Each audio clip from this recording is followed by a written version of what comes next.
Hola. Hola. Bueno, pues vamos a empezar ya este intercambio fabuloso de palabra que tenemos hoy. Hoy tenemos en este momento a tres personas del equipo de Seres, incluyéndome. Está Laura Daza, está Carolina Fiallo y estoy yo. Les voy a presentar brevemente lo que es Ceres y luego a Oriana y luego le vamos a dar la palabra a ella para que empecemos en forma este diálogo. Entonces, pues Ceres es un grupo, una colectiva de seres humanas sentipensantes. Es una plataforma donde promovemos espacios de divulgación, de cooperación, de colectivización de intereses, de saberes, de afectos. Nosotras creemos que la información pasa a ser conocimiento en el momento en que sale como al ecosistema y se comparte. Y eso se evidencia en acciones y sobre todo en acciones pues de la cotidianidad.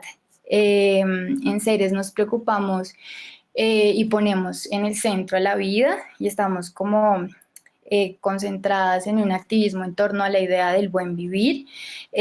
Somos un grupo en este momento solo de mujeres que nos encontramos en diferentes geografías del globo terráqueo y que de nuestros sentires y nuestros pensares estamos intentando como desgranar y darnos como una idea de qué es esto de lo que es la socioecología.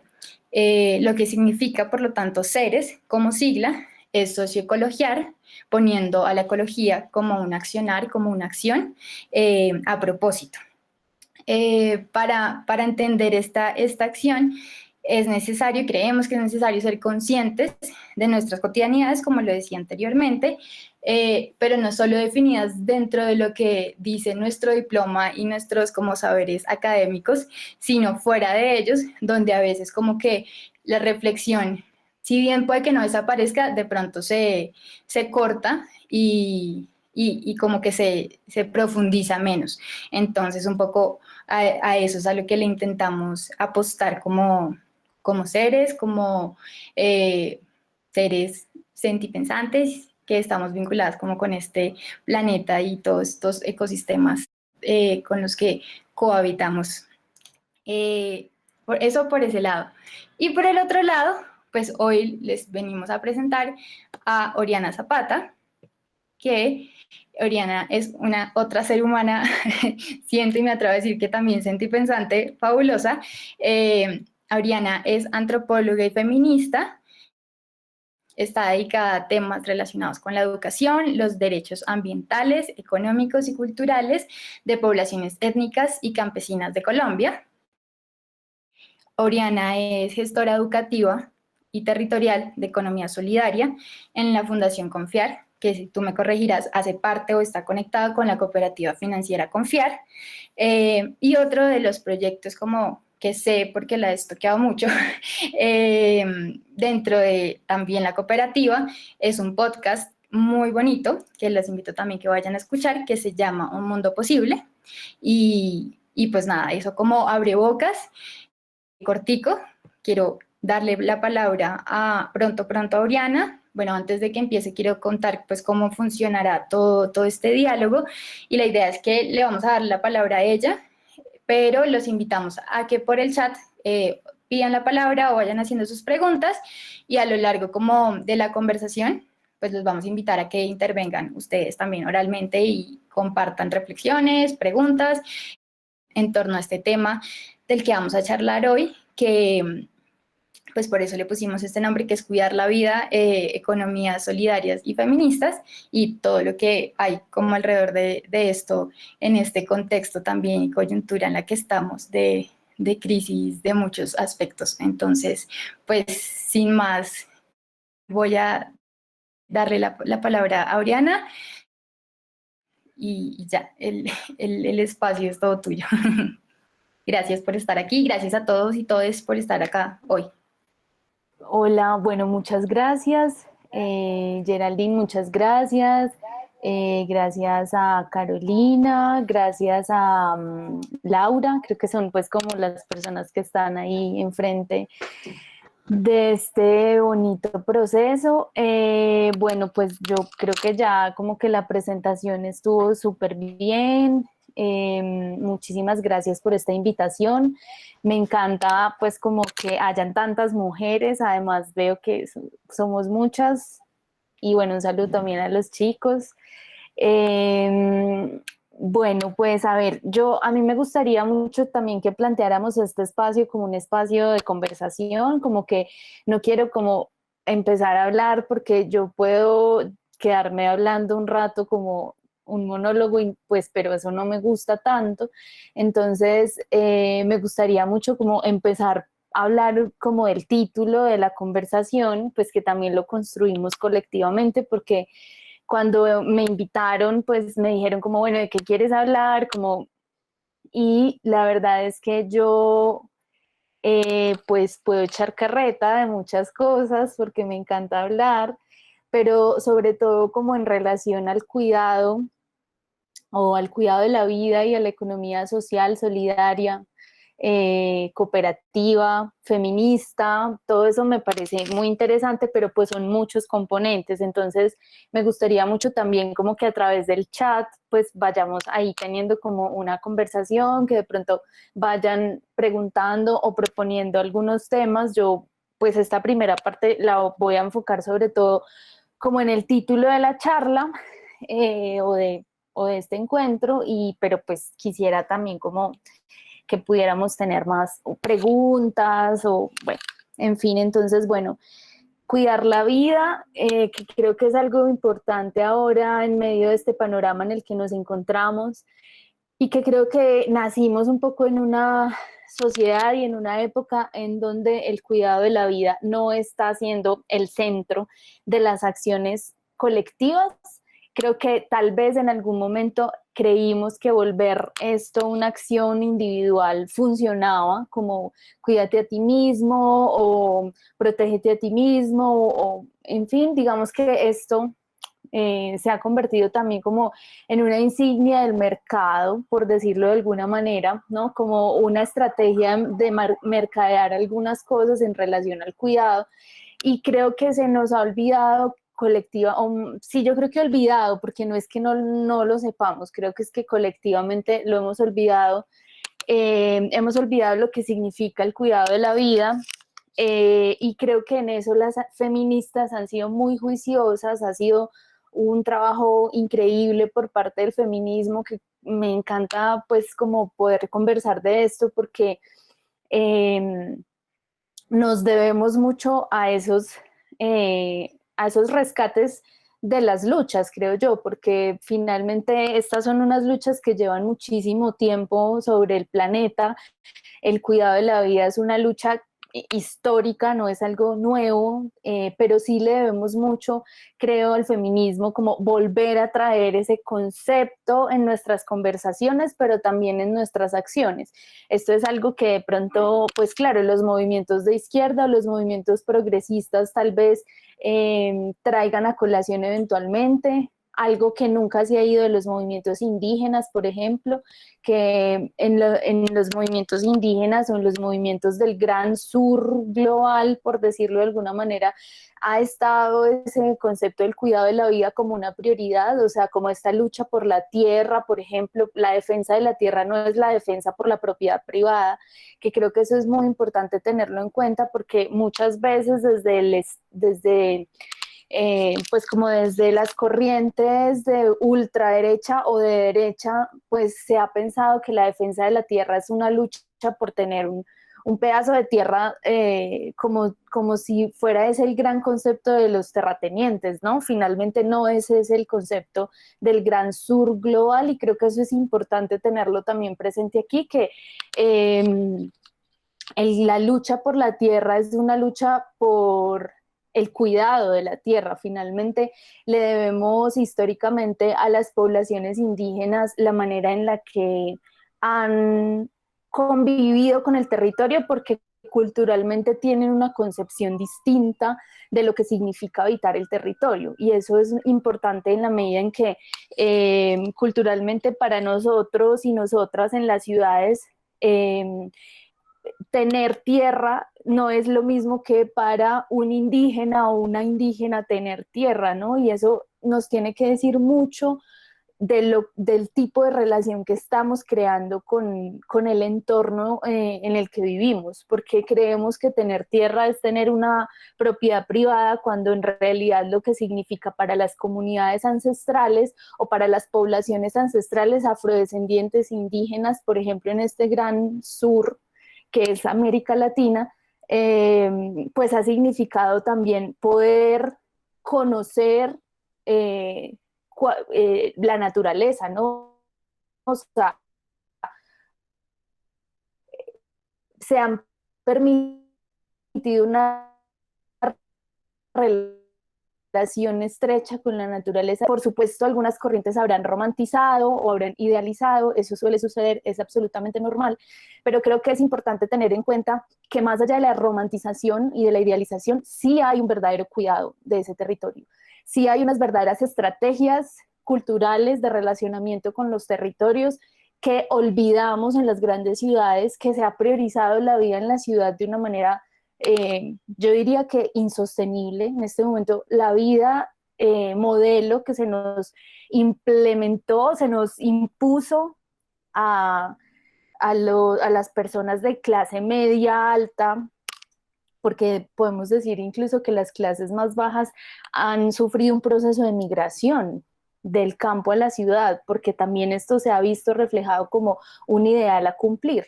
La ciudad es el lugar a donde tienes que ir, la ciudad es el centro de consumo donde tu proyecto de vida realmente se va a ver reflejado. Entonces estas grandes migraciones también han generado unas expectativas en una forma de vida, y a esa forma de vida pues le vamos a decir finalmente que tiene que ver con un modelo cultural en el que el centro no es el cuidado de la vida, el centro de las ciudades no es el cuidado de la vida, el centro de las ciudades es la producción.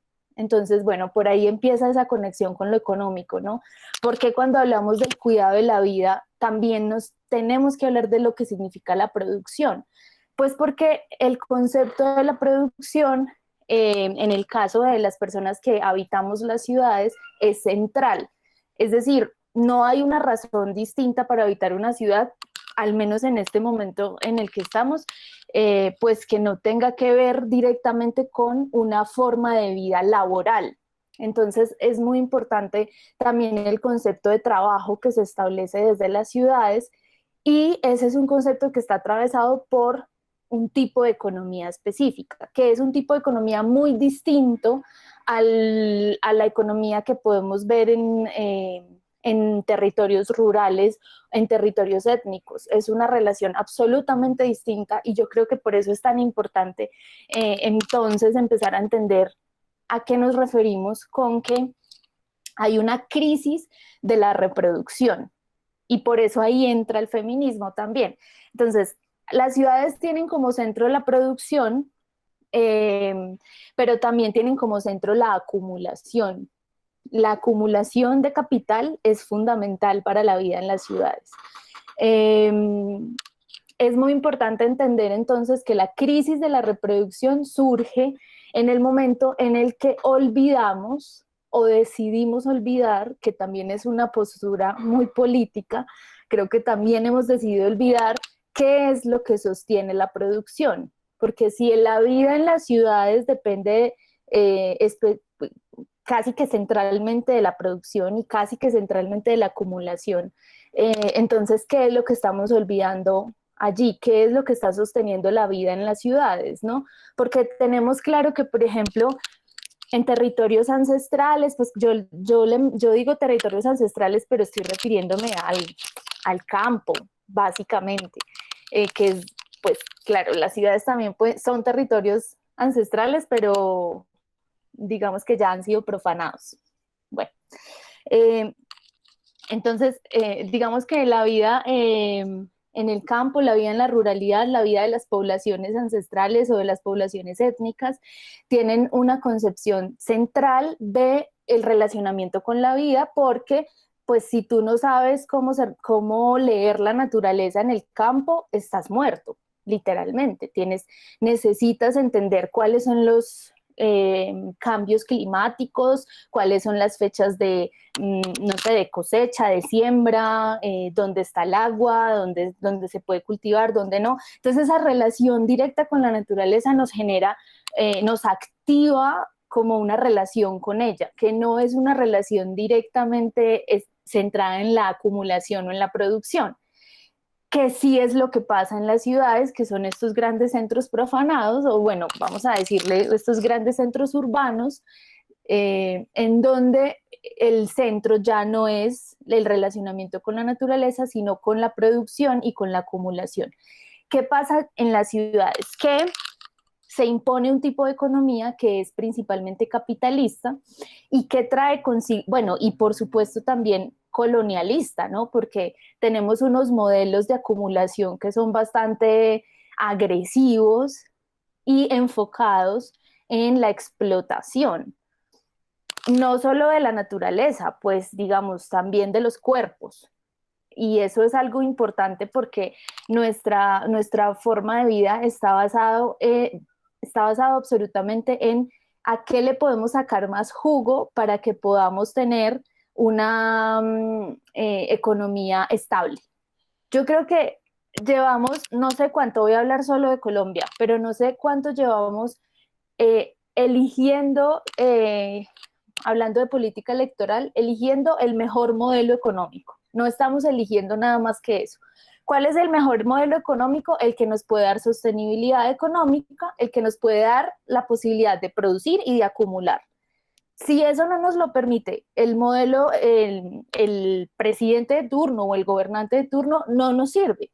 Y la política ha girado en torno a eso. Entonces, ¿por qué la política, o más bien, por qué la economía capitalista está generando unos procesos centrales en la vida de las personas? Yo podría decir prácticamente que nuestra vida en las ciudades gira en torno al concepto económico. La economía es la que rige la vida.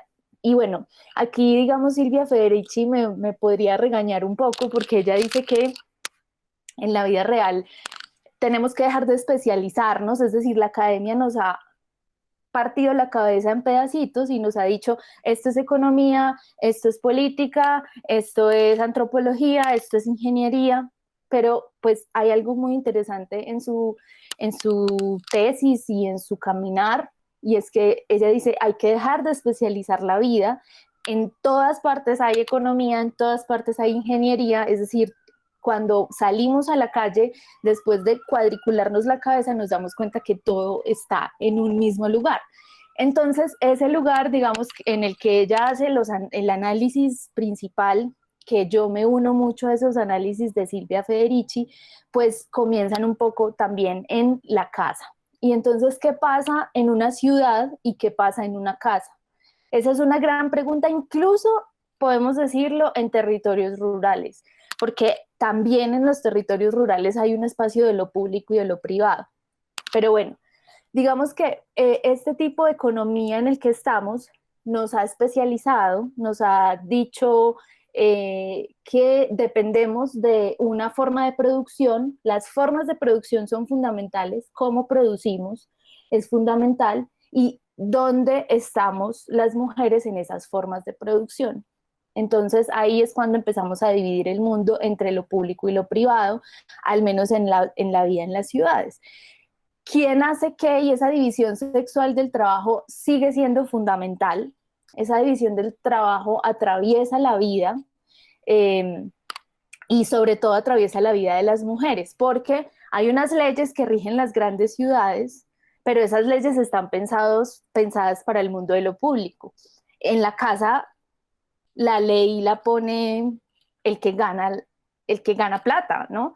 El que tiene acceso a un salario es el que puede tomar decisiones dentro de la casa y generalmente esto es algo pues que claro, por supuesto, de acuerdo a las diferentes generaciones que hay ahora, podemos debatirlo y podemos decir, no, bueno, pero yo tengo 33 años y gano dinero y qué pasa en mi casa, ahí las cosas cambian, pero creo que sigue siendo muy importante pensarnos la manera en la que esta división entre lo público y lo privado en las grandes ciudades o en las cabeceras municipales incluso, no tienen que ser grandes ciudades, en los centros urbanos, por decirlo de alguna forma, cómo están organizando la vida de las mujeres. Entonces, ahí es cuando empieza esta gran conversación sobre la producción y la reproducción. ¿Qué es lo que se produce? ¿Qué es lo que se está reproduciendo, por decirlo de alguna manera? Entonces, lo que se está produciendo es lo que está afuera y, el mundo de la reproducción es lo que está adentro en el mundo de lo privado. Lo que se produce o lo que hace parte de la producción es lo que se paga y lo que está haciendo posible la reproducción no se paga y ni siquiera es un trabajo, ¿no? Entonces ahí es cuando empezamos a entender cómo en medio de la vida que hemos creado, que ha sido bien capitalista, también es bien patriarcal, porque quienes tienen la posibilidad de tomar decisiones son las personas que pueden salir a la calle y que además que de salir a la calle, pues tienen unas características específicas que tienen que ver con su clase social, pero también con su género. Entonces, si eres hombre es mucho más fácil tomar decisiones que si eres mujer. Y esto también depende de cuánto ganes, porque la economía es absolutamente transversal en nuestras vidas. Entonces, también va a depender mucho de cuánto ganas. Si ganas más o menos, entonces vas a tener la posibilidad de tomar más o menos decisiones. Entonces, ¿cómo se cuida la vida en las ciudades? Esa es una gran pregunta que tenemos que resolvernos desde el feminismo, pero también no solo desde el feminismo. La vida ahora nos está exigiendo preguntarnos quién cuida la vida, valga la redundancia, quién cuida la vida en las grandes ciudades y qué significa el cuidado en las grandes ciudades, porque si estamos hablando de que ya en las ciudades tenemos una concepción, una división entre naturaleza y el resto del mundo, es decir, la naturaleza para nosotros es casi que nos enteramos que existe cuando llueve, vamos a poner ese ejemplo, entonces, ¿qué pasa, no? ¿Cuál es ese cuidado que hay allí? Porque podemos hablar de cuidado desde muchos puntos de vista. Entonces, digamos que el cuidado empieza en las prácticas reproductivas, tanto en la ciudad como en los centros no urbanos. El cuidado de la vida es llamado también ese espacio de la reproducción. Entonces, la reproducción está sosteniendo la producción. Esto es algo de lo que nos hablan varias feministas y que es importante pues como traerlas aquí. Amaya Pérez, por ejemplo, es una de las que también explica cómo está esta división entre la producción y la reproducción. ¿Y por qué decimos que la reproducción sostiene la producción? Muy sencillo, porque las mujeres o las personas que están a cargo de la reproducción de la vida son quienes están a cargo de personas que están saliendo al mundo de lo público a generar Producto Interno Bruto, no sé, a seguir acumulando, a seguir haciendo posible la vida económica, ¿no? Y adentro las mujeres en las casas están cocinando, están haciendo posible que todo esté limpio y organizado para que esas personas que salen a trabajar tengan la posibilidad de estar bien alimentadas, bien cuidadas, etc. Desde que nacemos hasta que morimos dependemos del cuidado. Es algo indiscutible. Es decir, en todas las etapas de nuestra vida el cuidado es algo transversal. Si no comemos no podemos trabajar. Y si no preparamos nuestros alimentos, pues no comemos, ¿no? Por mucho que puedas, incluso cuando puedes ir a pagar a un restaurante, tienes que ver quién es la que está haciendo posible eso, ¿no? Es decir, no tienes que cocinar tú, pero entonces, ¿quién lo está haciendo? ¿Y cómo está ese lugar o cuál es el lugar de esa persona eh, en la escala de valores, no solo económicos, sino en la escala de valoración social en general? El cuidado de la vida en general está muy por debajo del ámbito productivo. Es decir, no es considerado un ámbito de la producción, es considerado un ámbito subalterno a la producción, es más invisible absolutamente a la producción. No tenemos en cuenta en absoluto nada de esto. Hay una autora que en la cooperativa estamos en este momento estudiando que se llama Catherine Marchal, bueno, no sé pronunciar muy bien su apellido, me disculpan. Ella hizo un libro que se llama ¿Quién le hacía la cena a Adam Smith? Y ese libro es bastante interesante porque ella allí explica cómo la economía clásica basó, digamos, basó como el centro de la economía en el interés individual. Es decir, las personas hacen intercambios porque lo necesitan y ya, es como básico, ¿no? Yo necesito algo y necesito que alguien me supla esa necesidad y por eso entonces surge la economía. Esa es una concepción de la economía clásica, digámoslo, pero llegan muchas economistas, perdón, llegan muchas feministas a interpelar esta situación y dicen, bueno, ¿quién le hacía la cena a Adam Smith? Adam Smith describe cómo todo gira en torno a que el interés del panadero es sobrevivir. Él no le importa nada más. El interés del carnicero es sobrevivir. A él no le importa nada más. Es decir, yo tengo los panes que tú necesitas porque necesito sobrevivir. Entonces está basado en el interés individual. A lo que entonces se preguntan las feministas y economistas, entonces, ¿cuál es el interés de una mujer que está preparando alimentos todos los días? ¿Sobrevivir? ¿Qué hay detrás de eso? ¿Cuántas veces hemos visto que las mujeres deben acudir a la institución del matrimonio para poder sobrevivir porque no tienen acceso eh, a otros tipos de circulación del dinero? Es decir, no hay posibilidad para ellas y dependen absolutamente de la institución del matrimonio para poder sobrevivir. Entonces, allí hay una transacción económica, sin lugar a dudas, aunque no esté atravesada por el dinero, porque pues además es difícil que llegue el dinero para las mujeres que hacen posible la vida, ¿no? Que eso es otro de los grandes debates que hay ahora dentro y fuera del feminismo, y es, bueno, ¿qué pasa con estas mujeres que dependen absolutamente de la estructura familiar para poder vivir? Es decir, son casi mujeres esclavas, podríamos decirlo, porque dependen de su situación económica, pero basada en un servicio. Es decir, ellas están prestando un servicio y a cambio de eso tienen alimentación, tienen vivienda y tienen afecto. Bueno, entonces digamos que esa es como una mezcla de cosas entre porque la vida en las ciudades depende tanto también de un análisis de la concepción de la economía.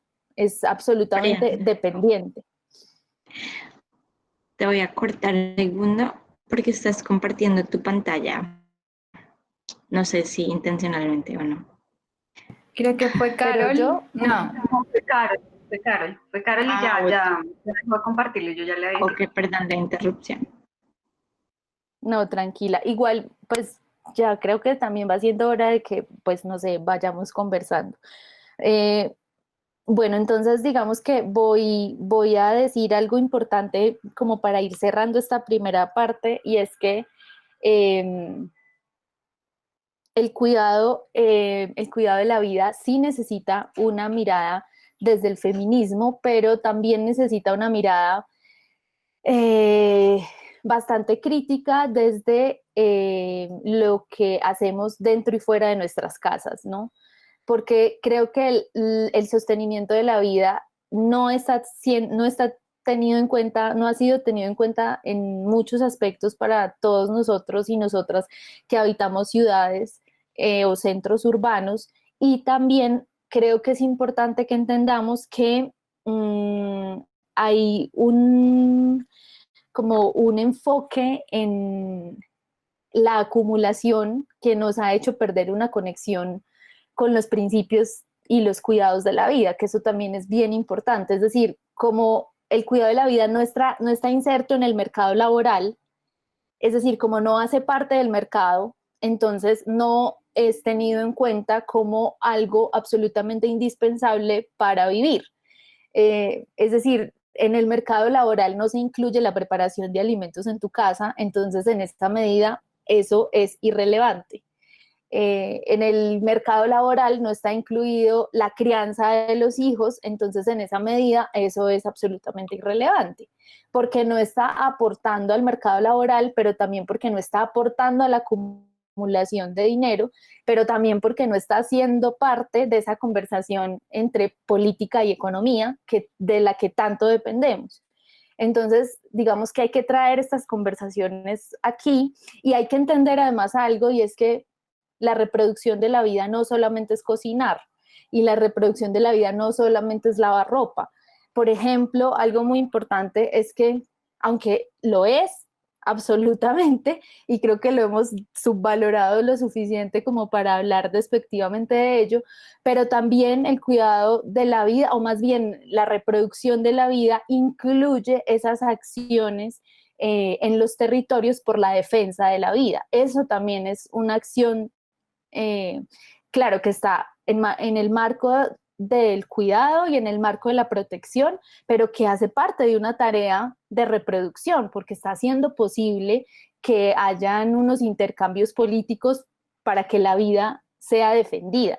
Entonces, en esa medida, no quedan por fuera, por ejemplo, las mujeres, no quedan por fuera de este gran concepto del cuidado, pues las mujeres o las personas que se enfocan en la defensa de la vida en sus territorios, sea cual sea. Esa defensa de la vida es importante. Por ejemplo, incluso dentro de las mismas ciudades, yo creo que Bogotá es un gran ejemplo de cómo hay una conexión directa entre lo ambiental y lo económico, porque creo que los grandes debates que se dan en esta ciudad incluyen el factor ambiental. Creo que en muchas ciudades, pero estoy teniendo a Bogotá presente y me disculpan, el centralismo puede ser un poco incómodo para algunas personas. Sé que esto puede suceder en muchos otros territorios, pero digamos que esa conexión de la defensa de la vida, incluso desde una ciudad como Bogotá, está enmarcado en ese gran concepto del cuidado, que no ocurre solamente dentro de la casa, sino también fuera de ella. Y bueno, esa casa común, ¿no? La casa común, que es pues el lugar en el que habitamos, que termina siendo pues la tierra misma. Bueno, tengo muchas otras cosas por decir, pero no me quiero perder las preguntas o las intervenciones o no sé, algo como para que vayamos a ir conectando. Sí, si quieres, le damos la palabra a Caro. Caro, ¿quieres leer tú la pregunta y completas? No sé si es una pregunta, perdón. Tampoco es una, o sea, es como que mientras que ibas hablando, muchas gracias. O sea, qué genia, de verdad, muchas gracias por poner estos temas también a la voz y hacernos pensar a muchas. Vale. La cuestión más grande está en la ausencia del valor de la vida, creería yo, como el valor al que está interpretado hacia la acumulación, pero el valor sujeto ya que es la vida como los valores, principios que sostienen la vida, pues hay una ausencia gigantesca, y esto se plantea también desde el concepto de quién cuenta la historia, cómo nos cuentan la historia y cómo nos borran también parte de la historia. Entonces creemos que el valor de la vida está basados en esta acumulación, no sé. Y ahora entonces, ¿cómo replantearse desde dónde viene esa vida y cuando existe esta ruptura con la naturaleza? Porque esa es otra de las cosas, ¿no? La naturaleza fuera del proyecto humano. Entonces entendemos la naturaleza como esa imagen de lo verde, lo que afuera está produciendo, el campo, lo rural, y de repente nos desconectamos del principio natural del ser vivo, del ser humano como componente integral de los procesos ecosistémicos que definen la naturaleza. Entonces creo que desde ahí es como nos desconectan de esto y pensamos que somos los agentes dominantes de todo lo que sucede en el mundo, y pum, llega una pandemia y nos pone de calzones, o sea, no sirvió de nada. Entonces, ¿cómo quebrar entonces esa economía basada en la acumulación reivindicando el valor de la vida? Creo que es la pregunta más compleja y en las que pues, muchas estamos acá en la lucha y nos recreamos las narrativas diarias. Pero ¿cómo? ¿Cómo hacerlo? Buenísimo. A mí me gustan mucho las preguntas por el cómo, Claro, son las más difíciles. claro, realmente Ceres cuando nació fue como, tenemos muchas inquietudes, pongámoslas juntas, no queremos soluciones, tampoco, porque también como que uno se va dando cuenta en el camino que las soluciones están basadas también en esas necesidades del individuo y que más bien en el caminar uno va encontrando las capacidades de cooperación, ¿no?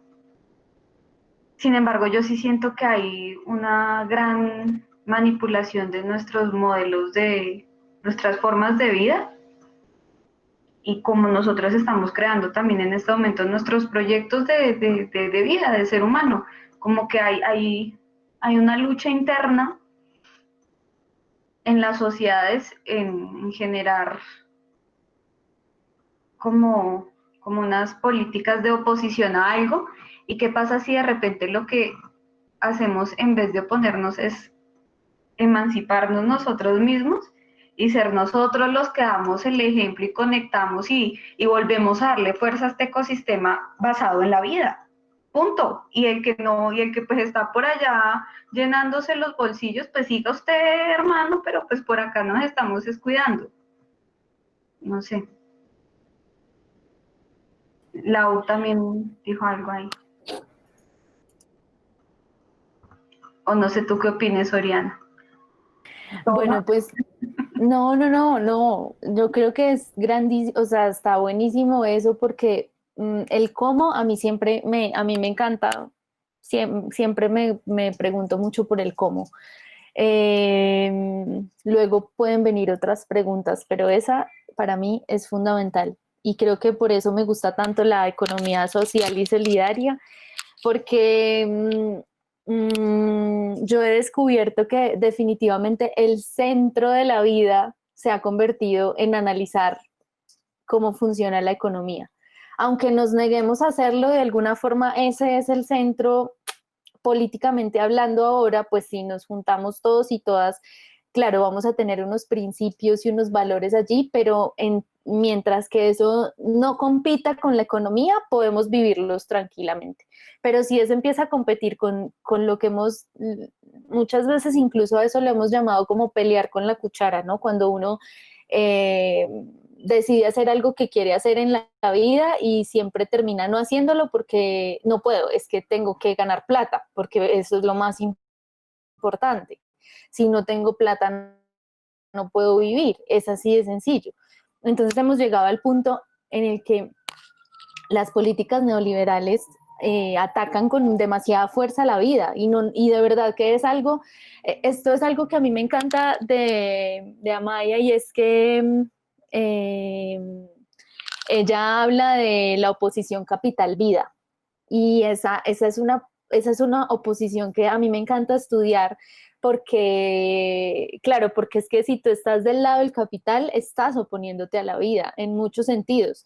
Primero porque hay un enfoque por la acumulación, pero ¿cómo se acumula? Eso es algo que también, claro, el cómo, ¿no? ¿Cómo estamos acumulando?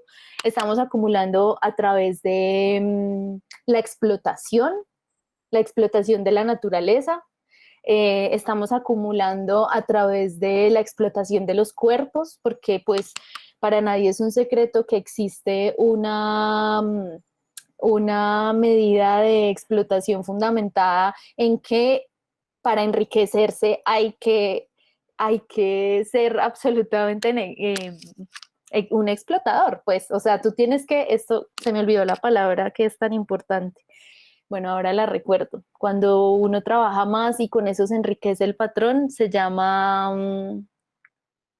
bueno, se me olvidó. Entonces, el cómo a mí me parece importante y por eso yo estudio tanto la economía, bueno, no la clásica, sino la solidaria, porque creo que ese es un camino para entender que la economía no solamente es un intercambio o es una acumulación centrada en capital, que es algo que nos enseñó Adam Smith, el gran padre de la economía que nos tiene aquí como un poco jodidos y jodidas. Entonces, ¿cómo hacemos para reapropiar la riqueza? O sea, ¿qué es la riqueza? ¿qué es la riqueza colectiva? Y en eso tenemos que pensar necesariamente colectivamente, porque es que no podemos seguir haciéndolo como nos lo enseñó Adam Smith, como cada uno bajo su interés personal desarrolla las actividades que quiera, porque lo importante es tu interés particular. Eso es lo que la economía clásica nos enseña. Mientras tú puedas suplir las cosas que necesitas, todo está a la orden del día, y estamos en un punto en el que estamos entendiendo lo que significa la interdependencia.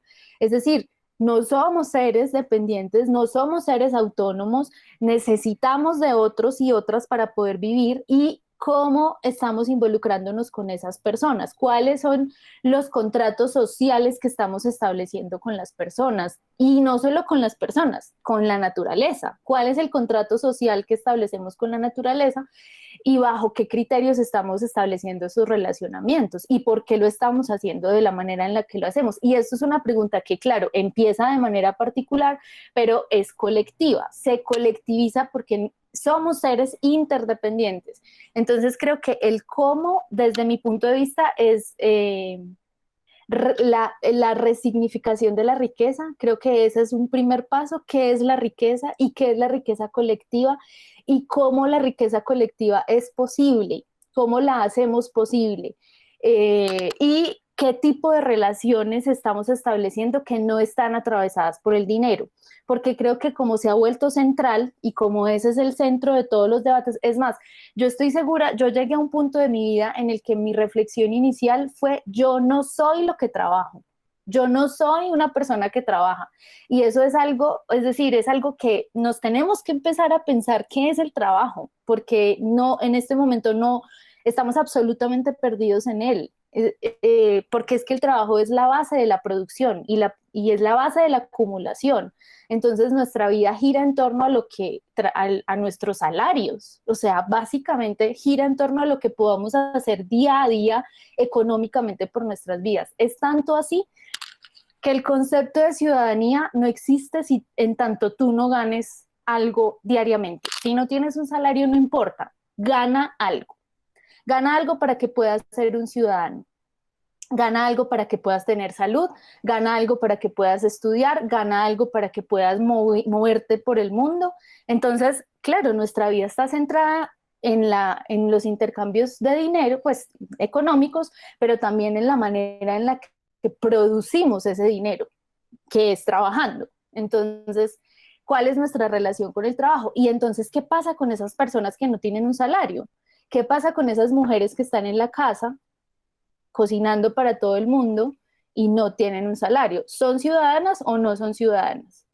¿Cómo acceden ellas a sus derechos? Pero no solo cómo acceden a sus derechos, porque además no están pagando por ellos, ¿no? Es decir, la salud, la educación y todo lo demás hay que pagarlo. Entonces no sabemos si es un derecho. Pues lo pongo ahí, ¿no? Como, claro, teóricamente lo es, pero cuando tú llegas al mundo, no. No, si tú no estás atravesando todas tus relaciones con dinero, entonces no tienes nada, no tienes la vida. Y creo que eso es importante definirlo, porque entonces en la medida en que entendamos qué tipo de relaciones estamos construyendo más allá de nuestro trabajo, más allá de la acumulación de nuestro salario, más allá de nuestra intención en tener dinero en la cuenta, ¿qué hay? Y ese es el camino. Yo sé que esto suena muy hippie y que por supuesto todas y todos sabemos que hay que comer, pero es que entonces las personas que no ganan un salario no comen. Entonces las personas que, por ejemplo, esta pandemia nos ha demostrado eso, ¿no? O sea, las personas que no salen a la calle, a mí una vez, bueno, con esto termino para que sigamos conversando. A mí una vez me fue súper mal con un comentario que hice en internet. Me lincharon, fue horrible, pero yo entendí que eso es lo que somos en este país. Bueno, no, somos muchas otras cosas más, pero al menos en el concepto de trabajo que tenemos es gravísimo. Yo hice un comentario algo así como que me parecía injusto que las personas tuvieran que salir a trabajar para que les dieran a cambio dinero, para que a cambio de eso pudieran comer. Entonces, claro, esto se convirtió en un gran debate porque fue como, claro que hay que trabajar, entonces usted es una vaga, entonces usted todo lo quiere regalado. Y es como, qué importante es el concepto de la economía solidaria en un momento como este, ¿no? qué importante es entender que soy porque somos. Si yo en este momento no puedo trabajar y no tengo manera de pagar mi salud ni pensión, entonces, ¿qué hago con mi vida? ¿Necesito dinero para vivir entonces? Si no tengo eso, no puedo vivir. Y esa es una gran pregunta. ¿Y cómo lo están resolviendo las mujeres en sus casas, por ejemplo, que son las que históricamente no han tenido un intercambio no han tenido una paga por su trabajo? ¿Cómo lo están haciendo? ¿Cómo lo han resuelto siempre? Eh, y que bueno, dejo por ahí para que sigamos conversando. Gracias, Ori. No sé si Lau ahorita sí quiere decir lo que tenía ahí en su pregunta. Es que tenía un problema con el video, pero no sé si lo quieras decir por audio. Ok. Sí, hola Sí, a todos, no sé si me perfecto. escuchan bien, estoy como, ¿sí? ¿Me escuchan? Ok, gracias Oriana por tus comentarios y por tus reflexiones. Yo creo que una cosa que me queda es como la última pregunta es como seguimos reimaginando lo que es imposible bajo un sistema capitalista básicamente, porque si, como lo dije anteriormente, si la economía está rigiendo nuestra forma de vida y nuestra forma de sobrevivir, yo creo que bueno, en el tiempo de pandemia y en estas conversaciones, yo creo que tenemos que reimaginar más allá de lo que creemos que sea posible, incluyendo cómo podemos compartir, cómo podemos sobrevivir más allá o sí, de solamente con el fruto de nuestro trabajo, entre comillas, y con, digamos, con lo que, cómo ganamos ese dinero, pues si es que esa no es la única forma en que podemos sobrevivir, pero también, como dijo Carolina anteriormente, una de las preguntas que han surgido aquí en Ceres es ese vínculo con, como tú le dijiste, Oriana,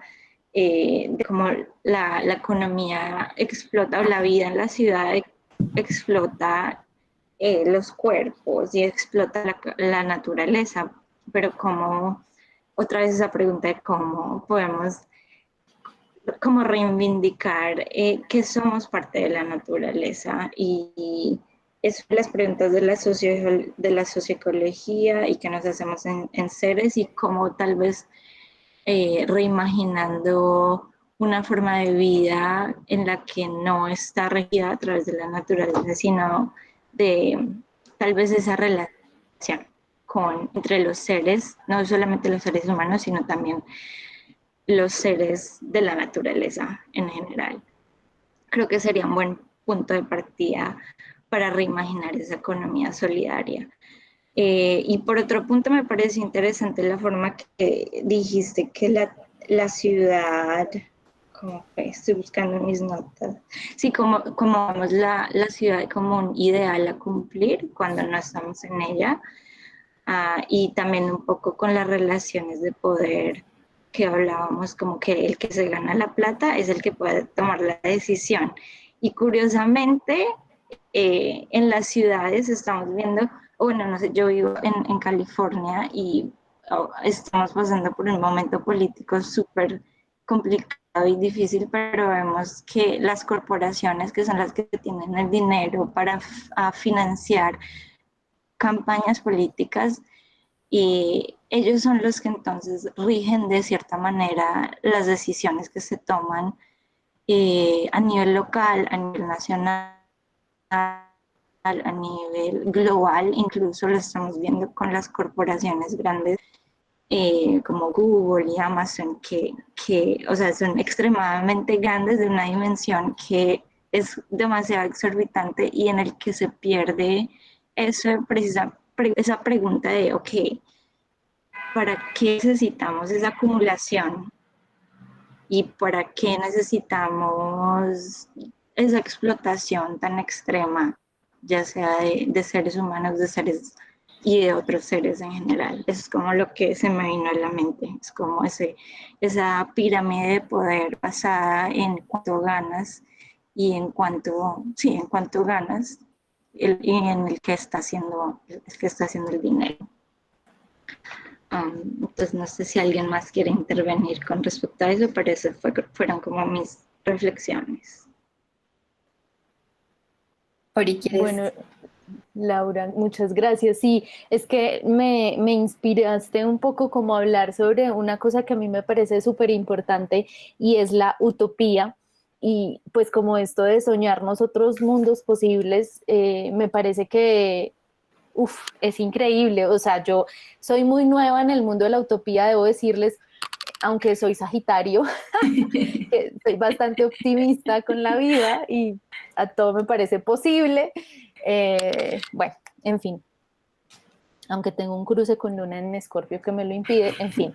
Bueno, muy importante pensarnos qué significa la utopía en este momento, ¿no? Porque creo que eh, nos hemos, bueno, y aquí lo voy a cruzar con una información también muy bonita que me ha llegado al corazón a través de Fisher. Geraldine está, aquí hay varias personas que estamos leyendo Fisher en este momento.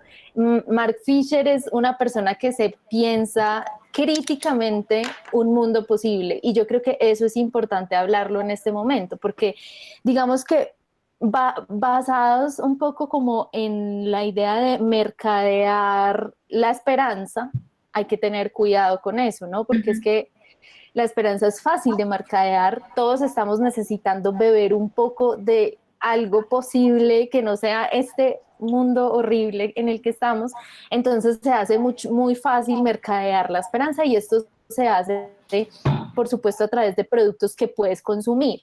Entonces es importante también esa mirada crítica de cómo construir un mundo posible que no esté necesariamente atravesado por los principios del consumo.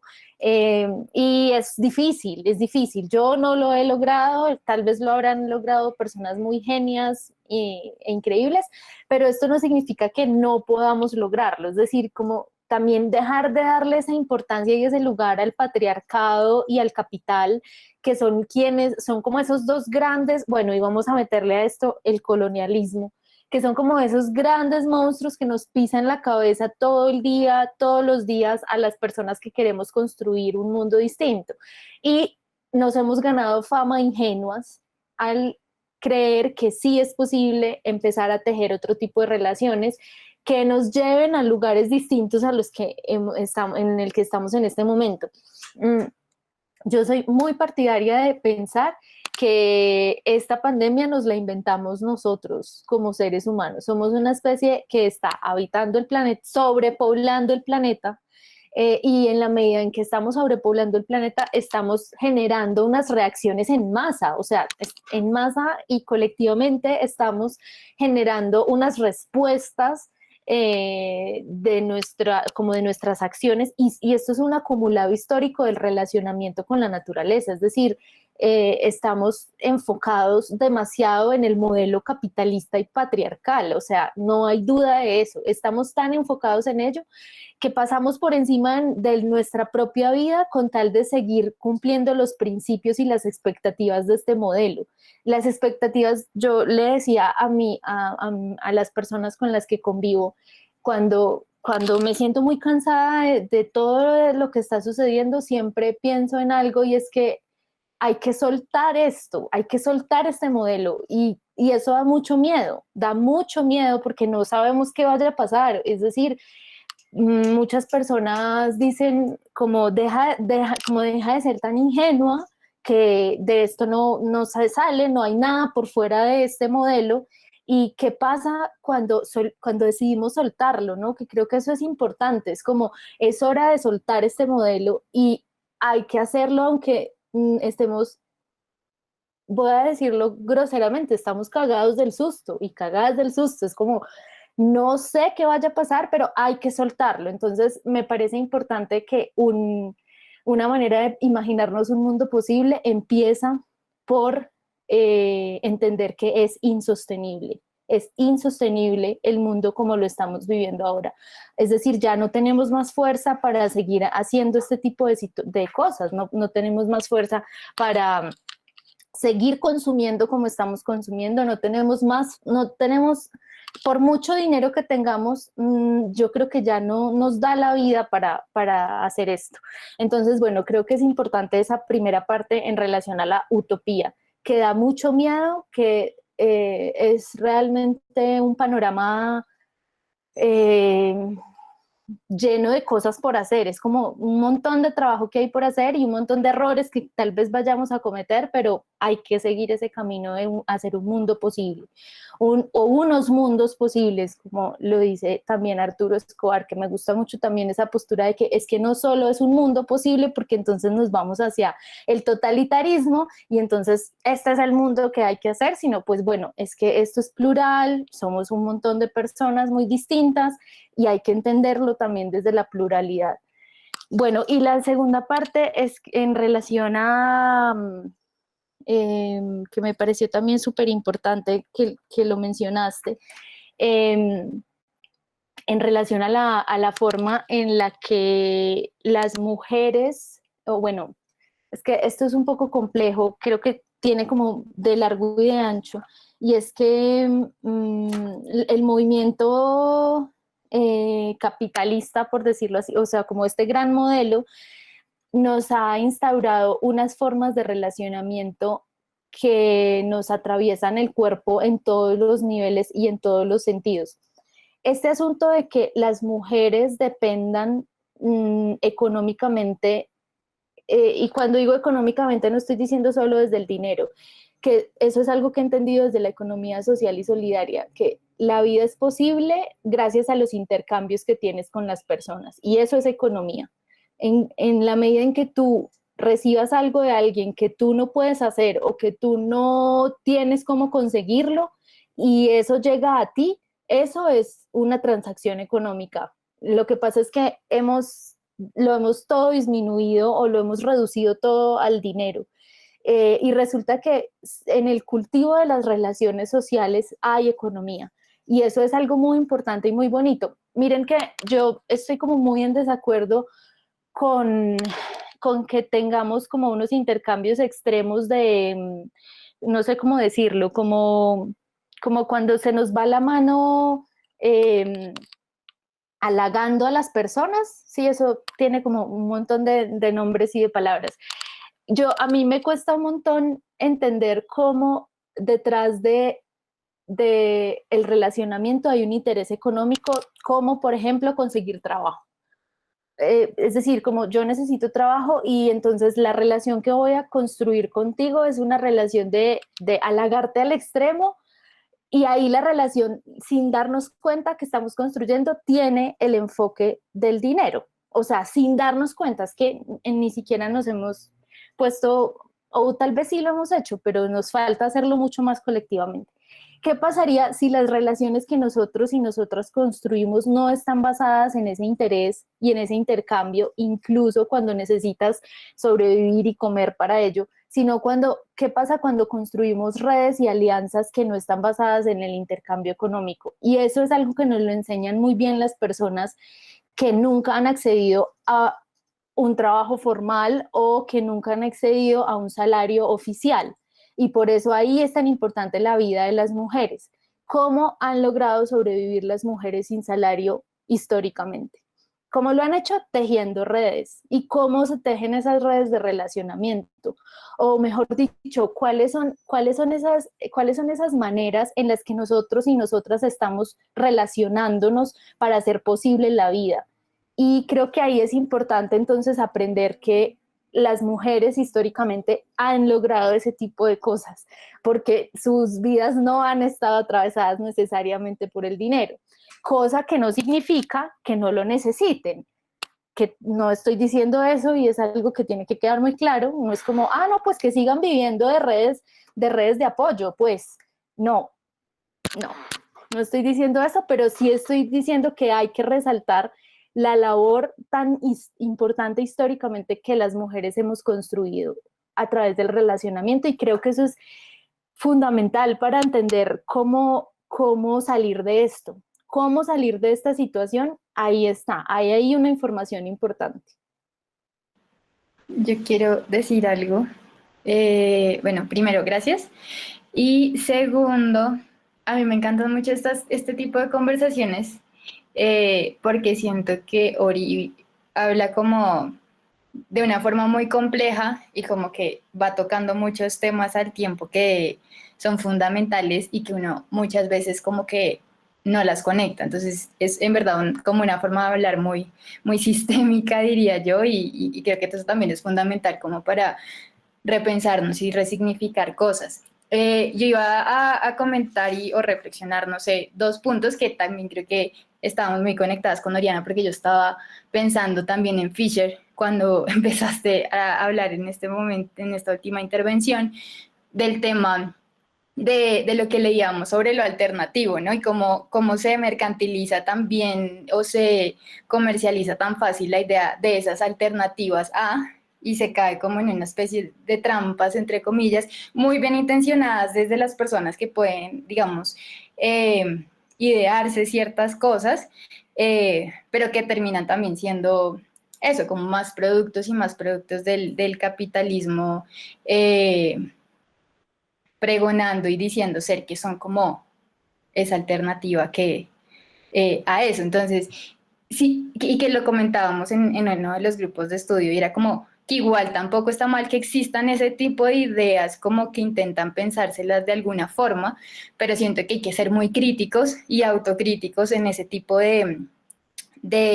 como de reflexiones o de propuestas que uno genera, para saber que nos está cayendo lo mismo, que por eso también es como este tema de resignificarse radicalmente, o sea, desde las raíces, las cosas, para no empezar a literal, a hallar opciones de capitalismo diferente, opciones de capitalismo verde, opciones, o sea, porque estamos como en lo mismo, en el mismo discurso, pero con palabras de moda o más amables o qué sé yo.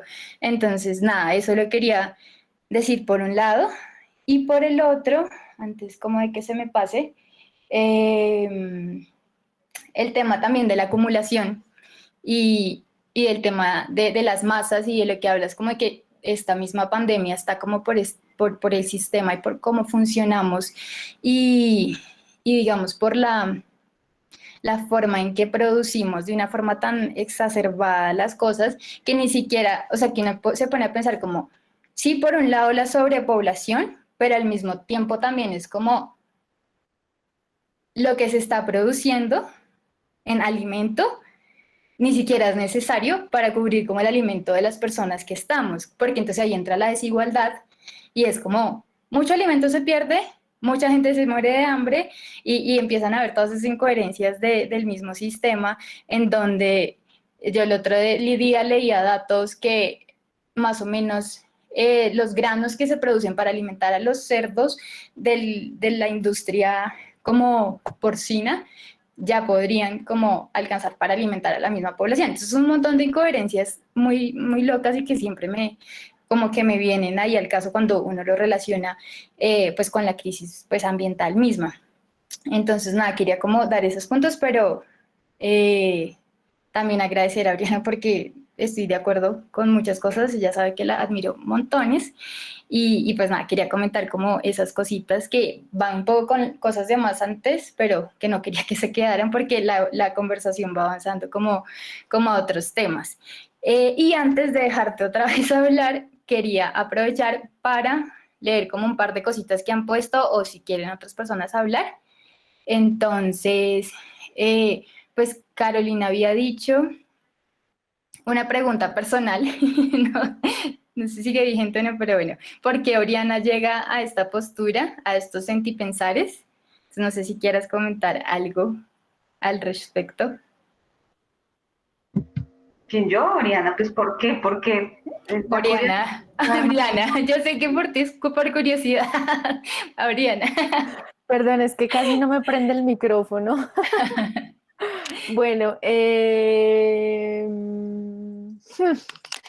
no sé, la verdad es que no me he puesto a pensar mucho en eso, pero yo creo que tengo como una necesidad, creo que llego por necesidad, porque soy muy curiosa y tengo como una necesidad muy grande de mm, como de conectar experiencias. Entonces, digamos que la posibilidad que me ha dado a mí, por ejemplo, estar cerca de las mujeres de mi familia, me ha hecho conectarme como con una forma de vida específica. Las mujeres de mi familia son campesinas. Y bueno, todas las mujeres que me criaron lo son. Mi mamá, mi abuela y bueno, y todas mis tías. Entonces, digamos que siempre he estado muy atravesada como por esa forma de vida de las mujeres que migran a las ciudades y por qué lo hacen. Eso me ha generado muchas preguntas. Por ejemplo, de 13 hijos que tuvo mi abuela, solo una pudo estudiar y fue un secretariado, y esa era mi mamá. Entonces, mi mamá es secretaria y eso es como, ¡ah! En mi familia eso es muy importante, es increíble. Y a mí siempre me ha generado como esa pregunta de qué pasa con las tías que no pudieron estudiar porque solo había para que de 13 hijos uno estudiara. Y esa afortunada fue mi madre y de alguna manera, digamos que eso determinó el rumbo de su vida. Y yo creo que muchas veces hemos estado enfocados en una expectativa de que hay que estudiar para ser importantes, de que hay que tener un sueldo para ser importantes. Y creo que no nos damos cuenta, pero sí estamos muy basados y basadas en esa concepción de la vida. Y estamos muy enfocados y enfocadas en eso. Y entonces, claro, eso genera como unas disparidades o unas desigualdades. Entonces, bueno, por ese lado creo que me ha generado muchas preguntas. Mi familia y la relación de las mujeres de mi familia con la ciudad. Eso siempre me ha parecido, wow, como una gran pregunta.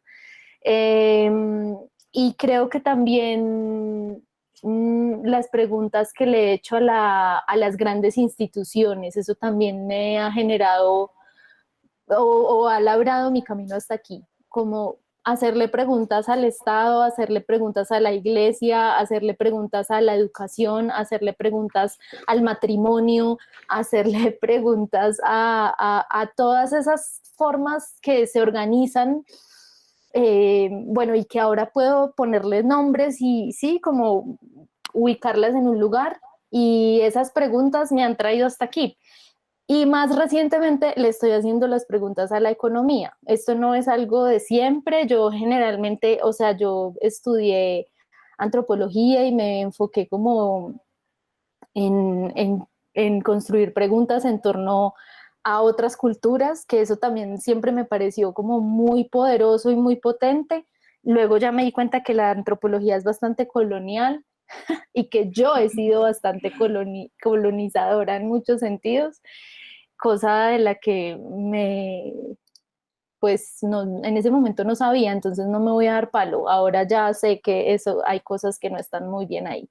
Pero digamos que, bueno, sí, esas preguntas por las grandes instituciones son las que me han traído aquí, y agradezco muchísimo haber llegado a Confiar, que es la cooperativa en la que yo trabajo, porque mi familia siempre, por ser campesina, ha sido cooperativista. Siempre han tenido como unas vinculaciones muy bonitas con el cooperativismo, y yo llego a la cooperativa sin proponérmelo, y eso otra vez me conecta con otras cosas súper importantes, como por ejemplo entender el mundo de lo financiero desde otro lugar. Y también le hago preguntas al cooperativismo y a Confiar, por supuesto. No es que yo crea que ese es la gran panacea. Creo que ahí también hay un montón de preguntas, pero claro, esos intercambios o cómo se acumula el dinero, o sea, entender, para mí eso fue increíble. O sea, cuando llegué a la cooperativa y entendí cómo es que los bancos usurpan, porque es que son usurpadores, o sea, viven de usurpar. Y además ahí fue que entendí lo que significa la riqueza, porque al menos para esta sociedad, ¿no? Para nuestra sociedad. Y es que la riqueza está basada en robar, o sea, la riqueza es robar. Yo pienso en los grandes accionistas y dueños de bancos y dueños de grandes empresas, y yo digo, ¿cómo llegan hasta, o sea, cómo es posible que tengan tanto dinero? Y la única respuesta que he encontrado por experiencia propia, y cuando digo que es por experiencia propia, es porque en la cooperativa siempre estamos comparándonos con los bancos para no ser como los bancos. Es como, no podemos hacer eso porque eso lo hacen los bancos. Pilas, que estamos haciendo intermediación financiera, pero no somos un banco. Entonces ahí es como, bueno, ¿cómo así? Entonces, ¿cómo son realmente los bancos? Y claro, ahí es cuando te das cuenta que los bancos están acumulando, o los grandes banqueros están acumulando plata que le están robando a la gente en cada transacción, y esa plata la están invirtiendo porque son grandes inversionistas en no sabemos en qué. No tenemos ni idea porque no hay un rastro de eso. O sea, muchos compran armas, por ejemplo, la financiación de armas viene de allí.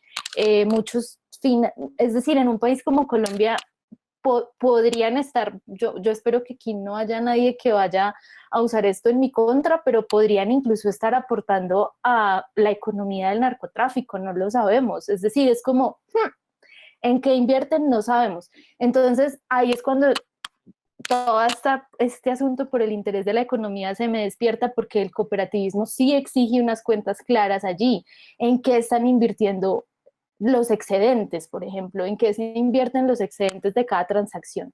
Entonces, bueno, combinando todo eso y mezclándolo pues con que el feminismo también llegó a mi vida en un momento muy importante, que yo siempre he dicho que me salvó la vida por unas situaciones muy, muy machistas, patriarcales que viví. Entonces, toda esa mezcla me tienen aquí hablando con ustedes.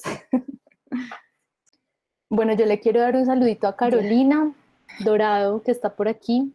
Caro, hola, qué bueno, ella está desde Ecuador y además hace Hola. parte de una organización hermosísima que se llama Sueños Films, pero que es Ojo al Sancocho, pero que es Ciudad Bolívar, pero que son muchas cosas. A Janet también la veo conectada. Janet es la directora de Ojo al Sancocho. Bueno, qué bueno que están por aquí. Un abrazo muy grande para todas. Ay, buenísimo. Perdón que ahorita no tampoco casi puedo prender el micrófono, pero ya lo logré.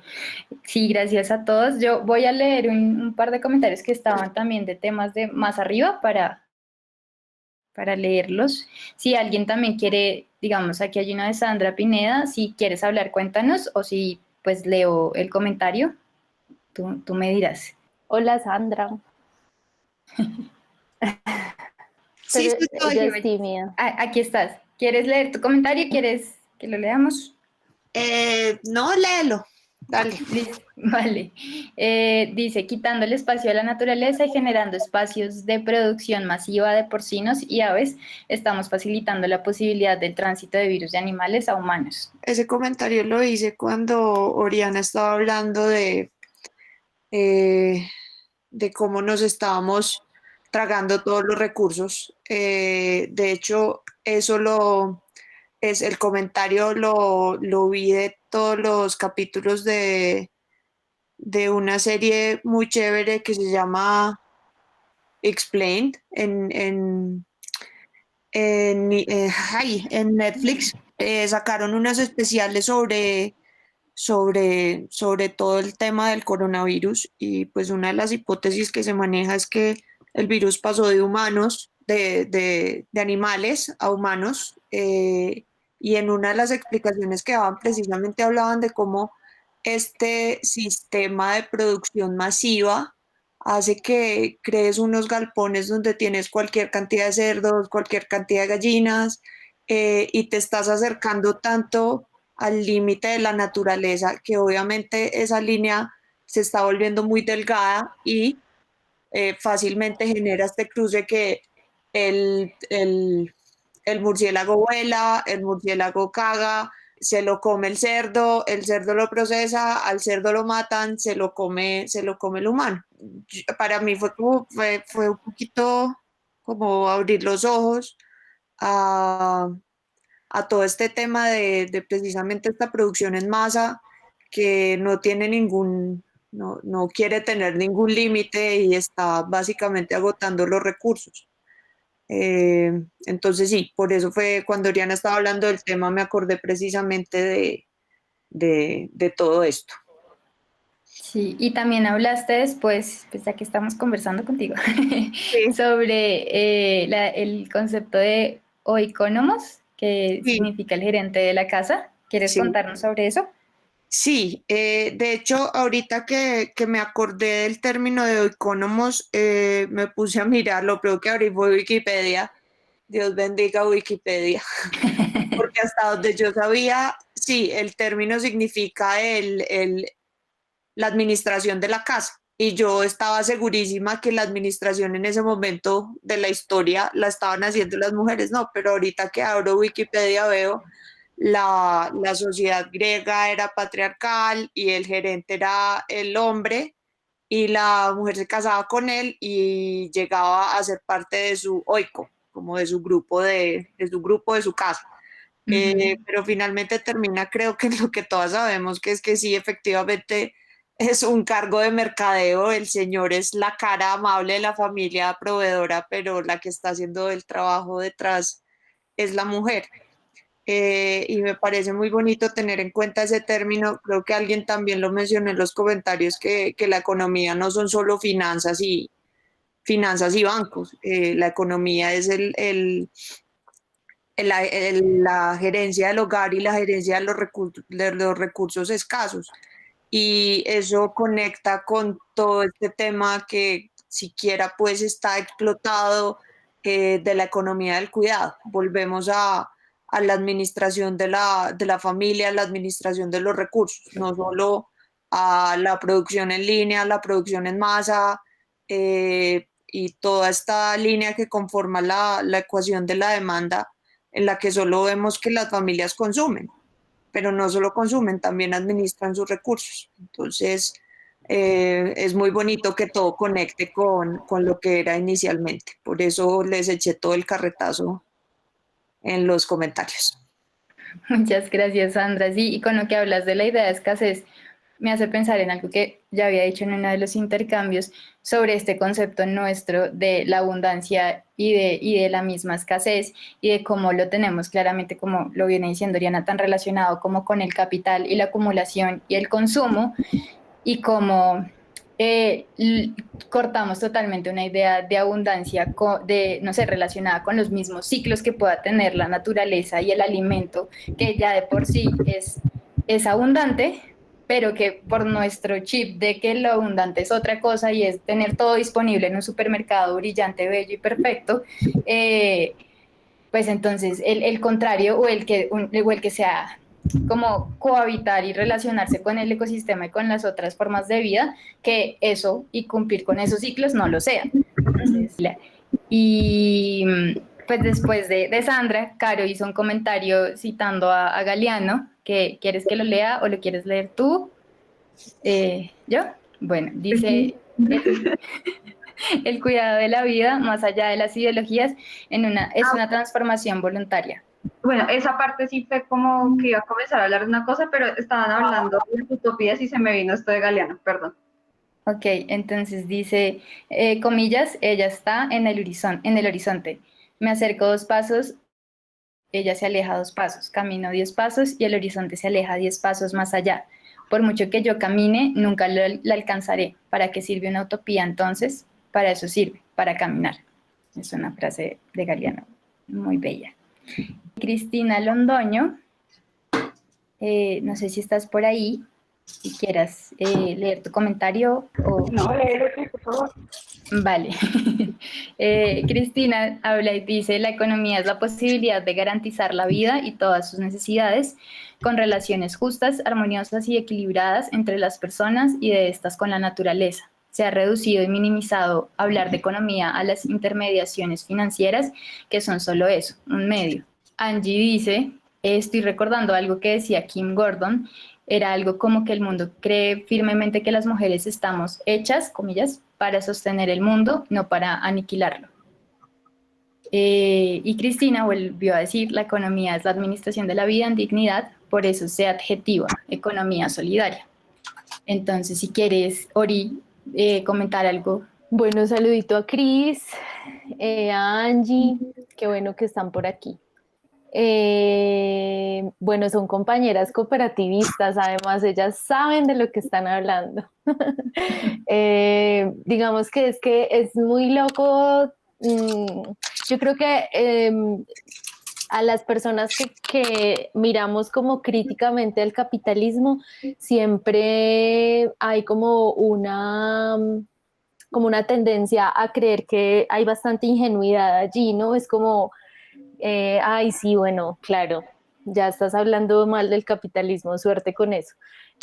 Pero creo que me parece súper importante que no pierda vigencia la reflexión en torno a esto, porque es un modelo en el que nacemos y tal vez nos criamos y morimos sin darnos ni cuenta. Muchas veces dándonos cuenta aún es difícil como ponerle una mirada crítica, pero creo que ese es el camino, ese es el comienzo para empezar a encontrar, si no tumbarlo completamente, pues al menos sí empezar a quitarle algunas fichas.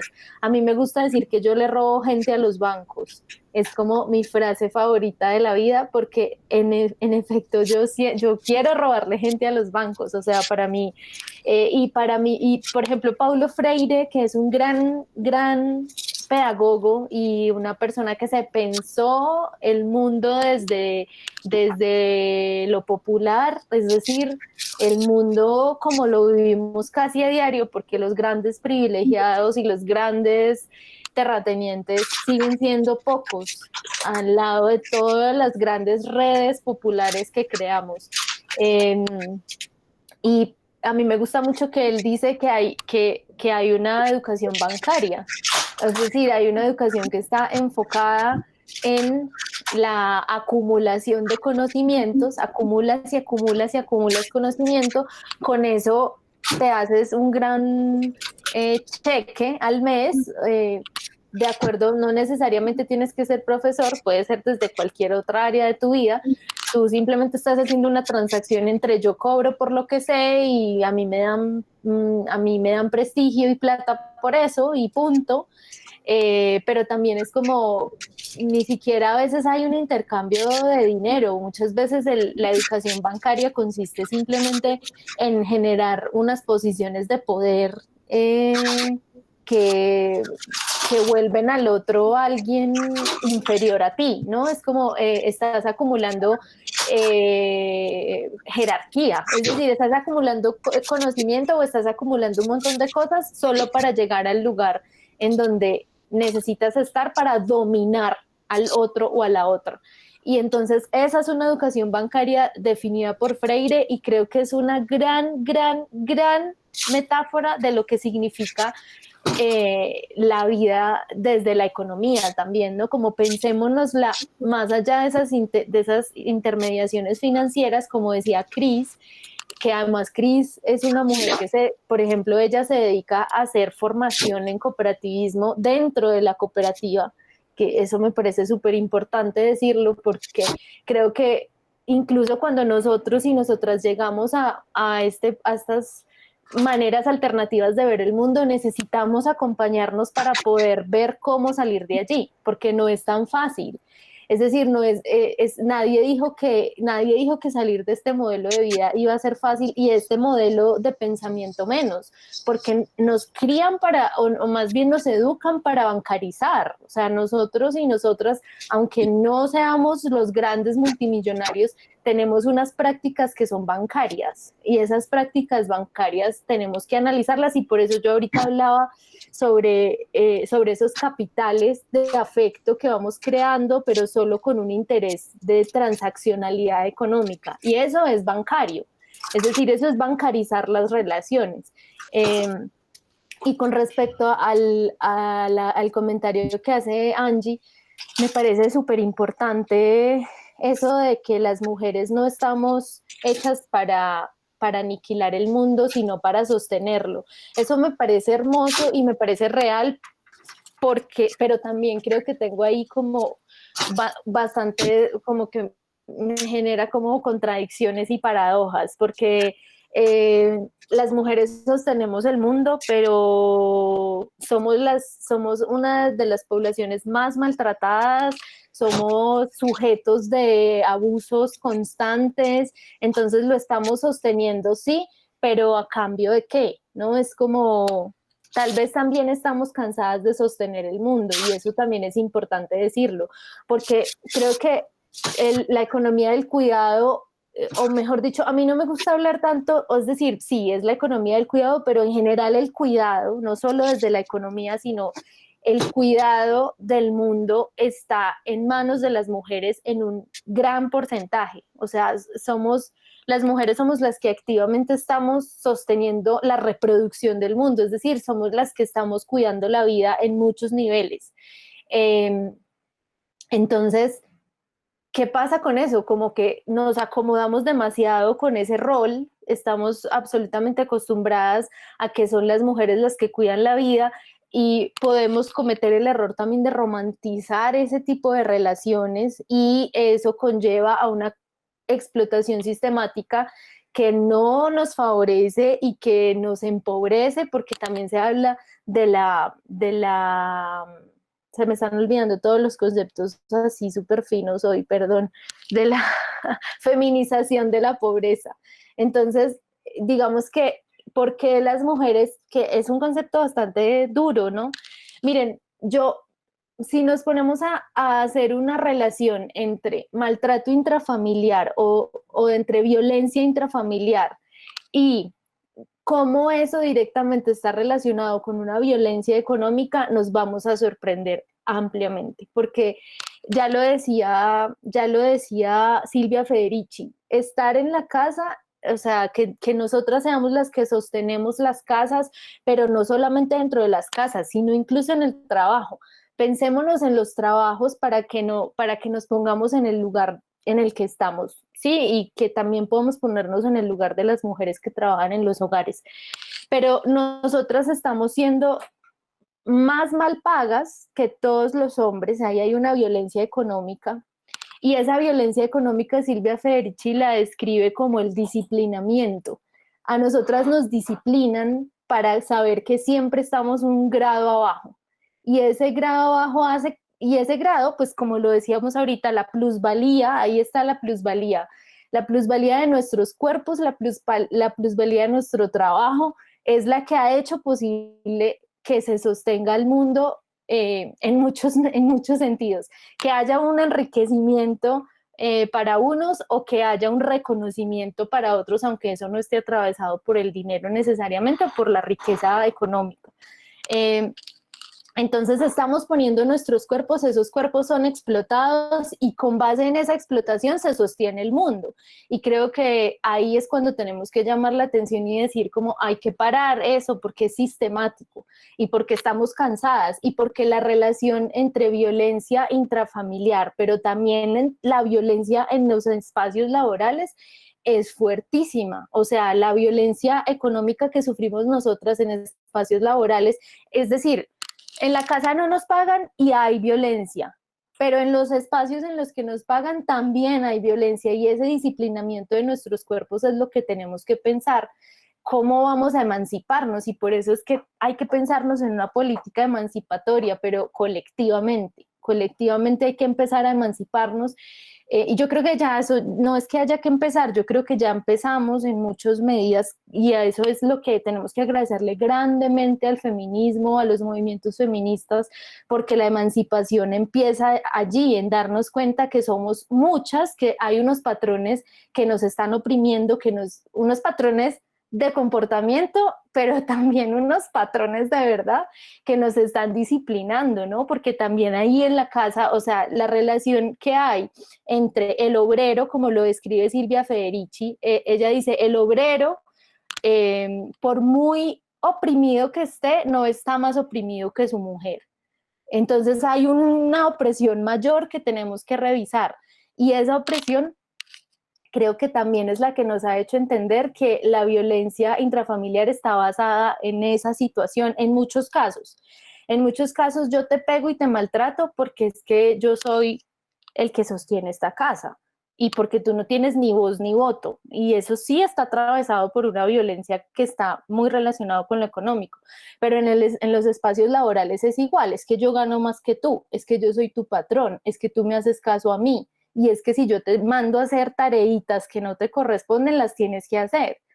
Y no es tan fácil para nosotras salirnos de ahí, porque además como estamos tan disciplinadas, porque el disciplinamiento es algo que nos ha atravesado desde la educación escolar, pero también desde la educación familiar.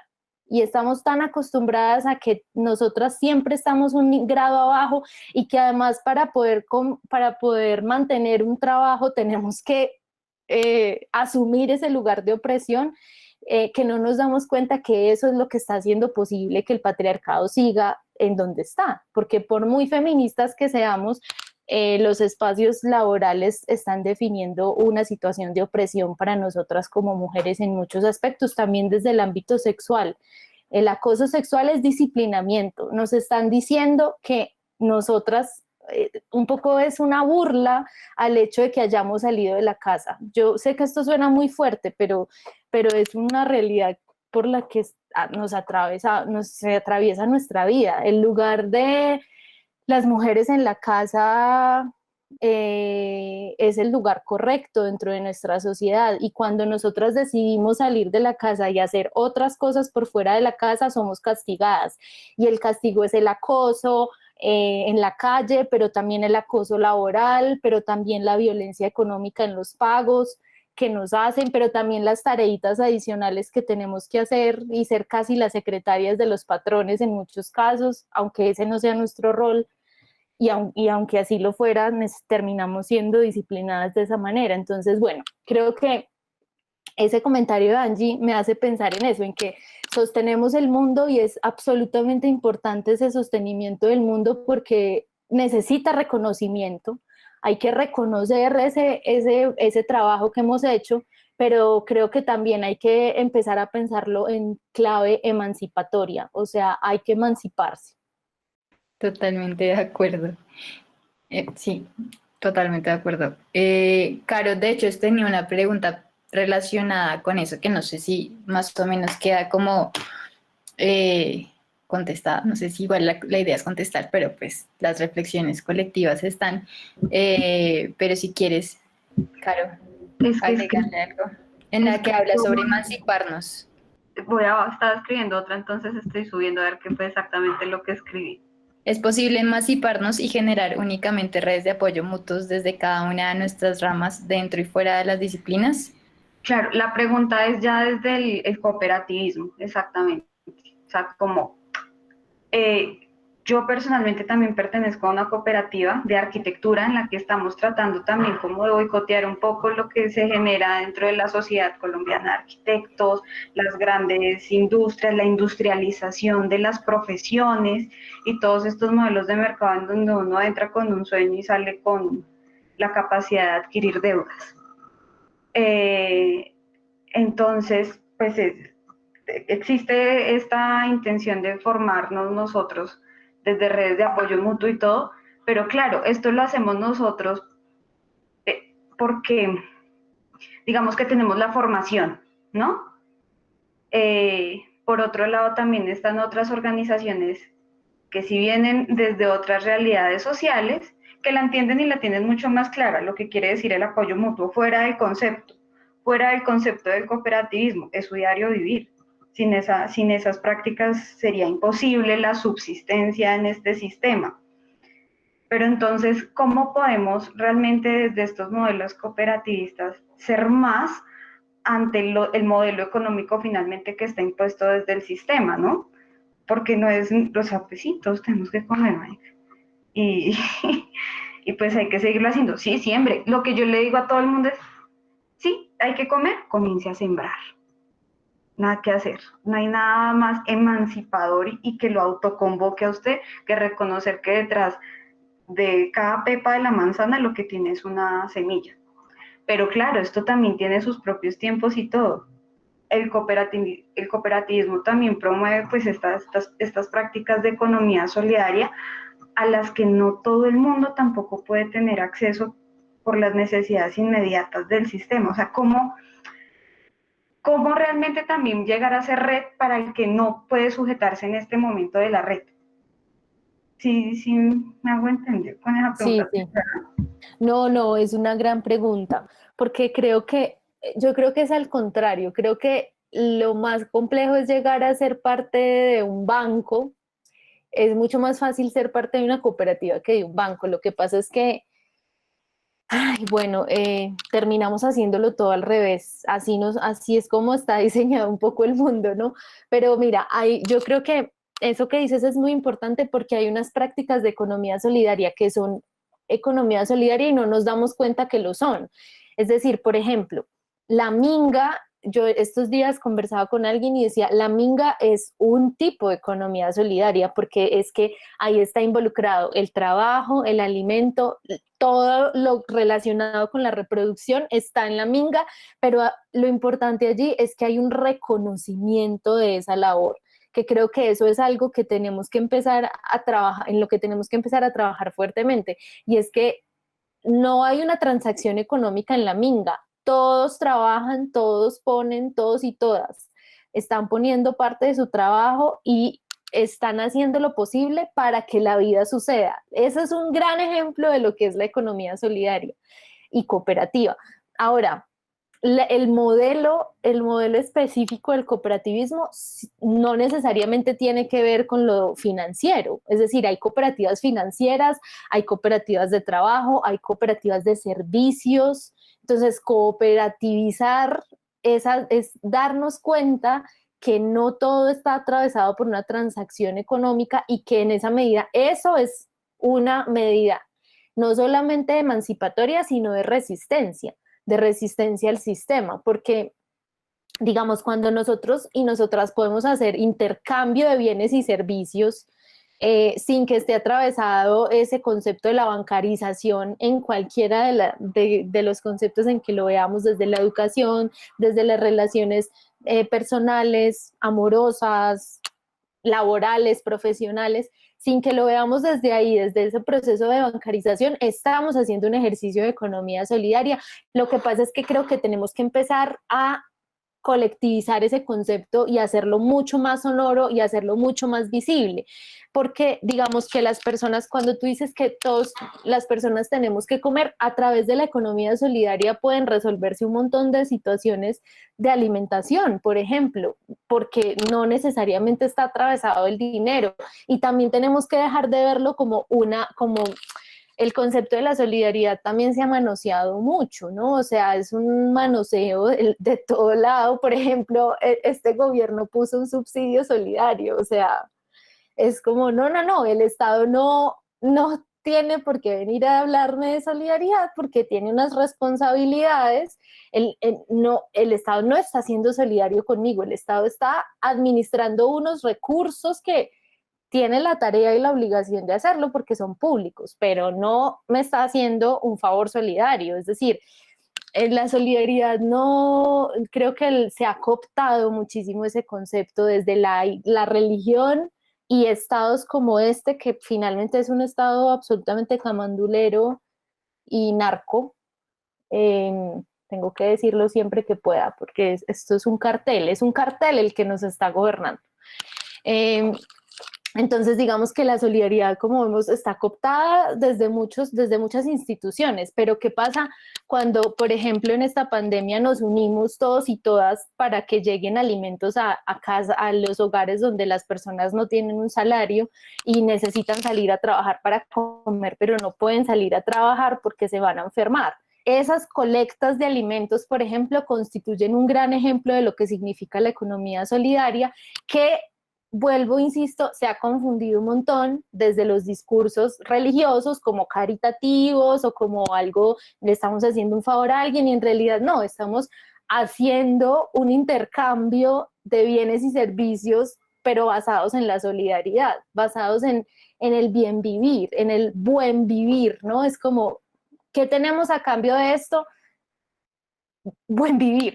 No, de mi parte y de parte tuya va a haber un buen vivir, porque yo estoy compartiendo, tú estás recibiendo, bueno, en fin, esto, yo creo que por eso hay que pensarse tanto el concepto de riqueza colectiva. ¿Qué es la riqueza colectiva? Y también nos tenemos que pensar formas de la redistribución de la riqueza, porque esa redistribución de la riqueza, la acumulación de cosas en nuestra vida, en todo sentido, dinero, saberes, todo lo que estamos acumulando, es decir, esa idea tan bancarizada que tenemos de la vida, tenemos que empezar a desestructurarla, hay que empezar a soltar todos esos nudos y esos nudos no se sueltan tan fácilmente. Pues esto suena muy bonito, pero no es tan fácil, es complicado. Y digamos que robarle gente a los bancos, para mí es cuando una persona por fin se sale de los bancos, que es algo que yo hago fiesta cada vez que alguien me hace caso y se cooperativiza desde el mundo financiero. Digamos que ese es un nudo que estamos desatando, porque nos estamos dando cuenta, por ejemplo, que el modelo cooperativo sí cambia. Sí, nos damos cuenta que el modelo cooperativo sí nos cambia las interacciones con el dinero. A mí me ha cambiado un montón la vida. O sea, el simple hecho de yo pensar que los excedentes de las transacciones que yo estoy haciendo no están siendo invertidas en compra de armas, para mí eso es importante. Claro, no sabemos, pues finalmente las cooperativas financieras también están súper vigiladas por el Estado. Por supuesto que hay unos impuestos que se van para el Estado y que no sabemos qué pasan con ellos. Eso también es un gran problema que no se ha podido resolver desde el cooperativismo, pero se sale un poco de las manos del modelo cooperativo en la medida en que la regularización de algunas dinámicas dentro de las cooperativas pues pasa por decisiones gubernamentales que ni modo pues de tumbarlas, aunque se puede. Bueno, el punto con esto es que creo que las personas cuando descubren que es posible la economía solidaria en muchos niveles y en muchas formas, creo que eso para mí ya es una manera de emanciparse. Eso ya es emancipación. Y por muy chiquito que sea, lo vamos haciendo de a pocos. Y creo que es mucho más fácil. Los campesinos y las campesinas son de una cultura cooperativista impresionante. O sea, son personas que tienen cooperativas de todo, de leche, de papa, de, de todo. Entonces también hay que entender que tenemos que volver también a revisar esas formas, que no es tan difícil, que sí es de la gente del común, que sí es del ámbito popular, que al contrario los bancos es lo que nos saca de lo común y lo que nos saca del mundo de lo popular. Sí, totalmente de acuerdo con eso que estás diciendo. Yo creo que también, sí, es que son tantas cosas que se relacionan, pero es eso, es como salirse de intentar resignificar cosas, yo pues a mí personal como de una forma donde se cuestione desde la raíz mucho y lo que tú dices y creo que lo que dicen varios, como hacerse preguntas y hacerse preguntas y hacerse preguntas, eso es clave y creo que el feminismo tiene mucho que ver en eso también porque para mí en mi proceso también ha sido como una toma de conciencia de muchos aspectos de la vida.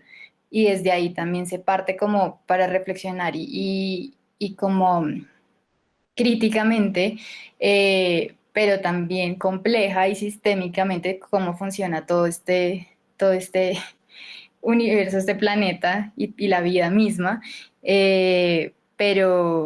Pero sí, empezar a hacer como esos pasos, esos pasitos que tú dices, sí, desde el cooperativismo y también volver a eso, a ver cómo otras personas, como personas en la ruralidad e indígenas o poblaciones étnicas, lo han hecho antes de que llegase el capitalismo con la colonia, que, o sea, es como también ver desde otras ópticas y ver que hay otros caminos que han existido y reflexionar en torno a ello. Perdón, es como, o sea, a mí me parecería muy bueno entender y hacerle entender al resto de la gente que hay alternativas, que existen, que se puede hacer. Porque yo pienso, claro, en esta generación, y pues nosotros somos la generación también que ve posibilidades, ¿no? Pero de repente hay otras generaciones que le creyeron 100% a la estabilidad y que compraron un modelo de vida asociado a una estabilidad donde tuvieron que alquilar su tiempo para cumplir sueños ajenos.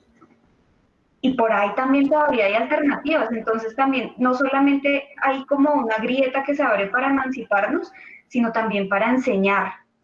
Creo que nuestro actuar es acción pedagógica día a día. Sí, yo pues como frente a eso que dices, creo que hay que tener cuidado también con esa idea de enseñar. Yo voy a volver a decir que soy Sagitario, porque es muy importante. Yo he aprendido estudiando mi signo que es el signo de enseñar y de la sabiduría y no sé qué, pero eso desde el lado de la luz, ¿no? Porque desde el lado de la oscuridad también es como imponer el hecho de que es que yo sé cómo se hacen las cosas, ¿no? Entonces también hay que pensar que ese asunto de la enseñanza, y yo diría que hay que volver a estudiar la educación popular, porque la educación popular nos enseña, es así que nos enseña a cómo construir conocimiento, o sea, como ese diálogo de saberes, ¿no?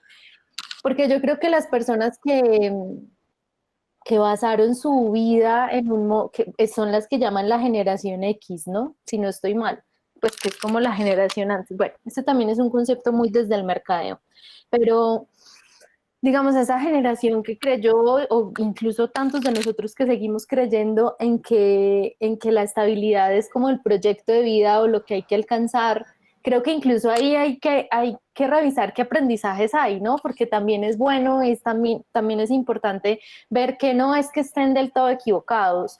Creo que ahí también hay cosas importantes por construir. Yo creo que la alternativa se construye o lo alternativo se construye, porque eso que nos venden como lo alternativo tampoco es tan así, ¿no? O sea, no es un producto acabado. Y creo que por eso es que me remito tanto a la educación popular, porque la educación popular nos enseña todo el tiempo que no estás consiguiendo cosas acabadas como lo alternativo es un producto, ve y consúmelo, sino es como cómo lo vamos a construir, cómo vamos a hacer lo posible. Y también Son procesos. son procesos, exacto, y también son procesos de diálogo constante, de diálogo de saberes muy finito, hay que hilar muy finito porque además no es lo mismo lo alternativo en Ciudad Bolívar que en Teusaquillo, no es lo mismo lo alternativo en Antioquia que en Bogotá, o sea, no es lo mismo lo alternativo en Bolivia que en Colombia, entonces creo que también es como vamos tejiendo fino en esas particularidades y vamos construyéndolas, porque en cada lugar no hay algo que podamos decir esto, mira, prueba con esto que esto me funcionó en Teusaquillo, entonces te puede funcionar en el Cauca. Es como, no, aquí lo estamos haciendo porque hay unas realidades de clase, de raza, de género, etcétera, y en el Cauca hay unas condiciones de clase, de raza y de género también muy distintas. Entonces, yo creo que ahí es cuando también tenemos que ser muy flexibles, creo yo. O sea, claro, no es que nos vamos a flexibilizar en valores, pues, y en principios, es como está claro que hay unos valores y unos principios, pero sí nos tenemos que flexibilizar en el cómo, y por eso vuelvo a esa gran pregunta del cómo, porque esa pregunta requiere de muchísima empatía, ese gran concepto de la solidaridad hay que ampliarlo también a la manera de comprender el mundo, de cómo los otros y las otras comprenden el mundo y están atravesadas por situaciones insisto, de clase, de raza, de género, de muchas cosas. Entonces es tan difícil decir que lo alternativo es tal cosa. Yo diría que la economía social y solidaria es un gran universo de lo alternativo, pero que tiene tiene la gran ventaja de que sí se piensa desde los territorios y eso es algo muy bonito que yo agradezco mucho de esta escuela, de esta gran escuela que es la economía solidaria y feminista además, porque las mujeres organizadas en sus territorios, por ejemplo, a mí me han enseñado un montón y todavía sigo aprendiendo un montón de ellas porque forman y organizan, o sea, tienen unas formas de redistribuir la riqueza increíble, las madres comunitarias, las lideresas en sus territorios. Y claro, tú desde la ciudad podrías ver a una lideresa ambiental o a una lideresa rural o campesina como una mujer que tiene unos principios que tú no compartes desde la religión, desde incluso desde el género, pero pues está generando un montón de transformaciones en su territorio y ahí es cuando hay que cruzar todas esas variables, ¿no? Y decir, bueno, ella allá en su territorio está construyendo una alternativa para la vida, ¿no? Se le está oponiendo a todo esto que es tan hegemónico a su manera, o desde la manera que ha leído ella en su territorio.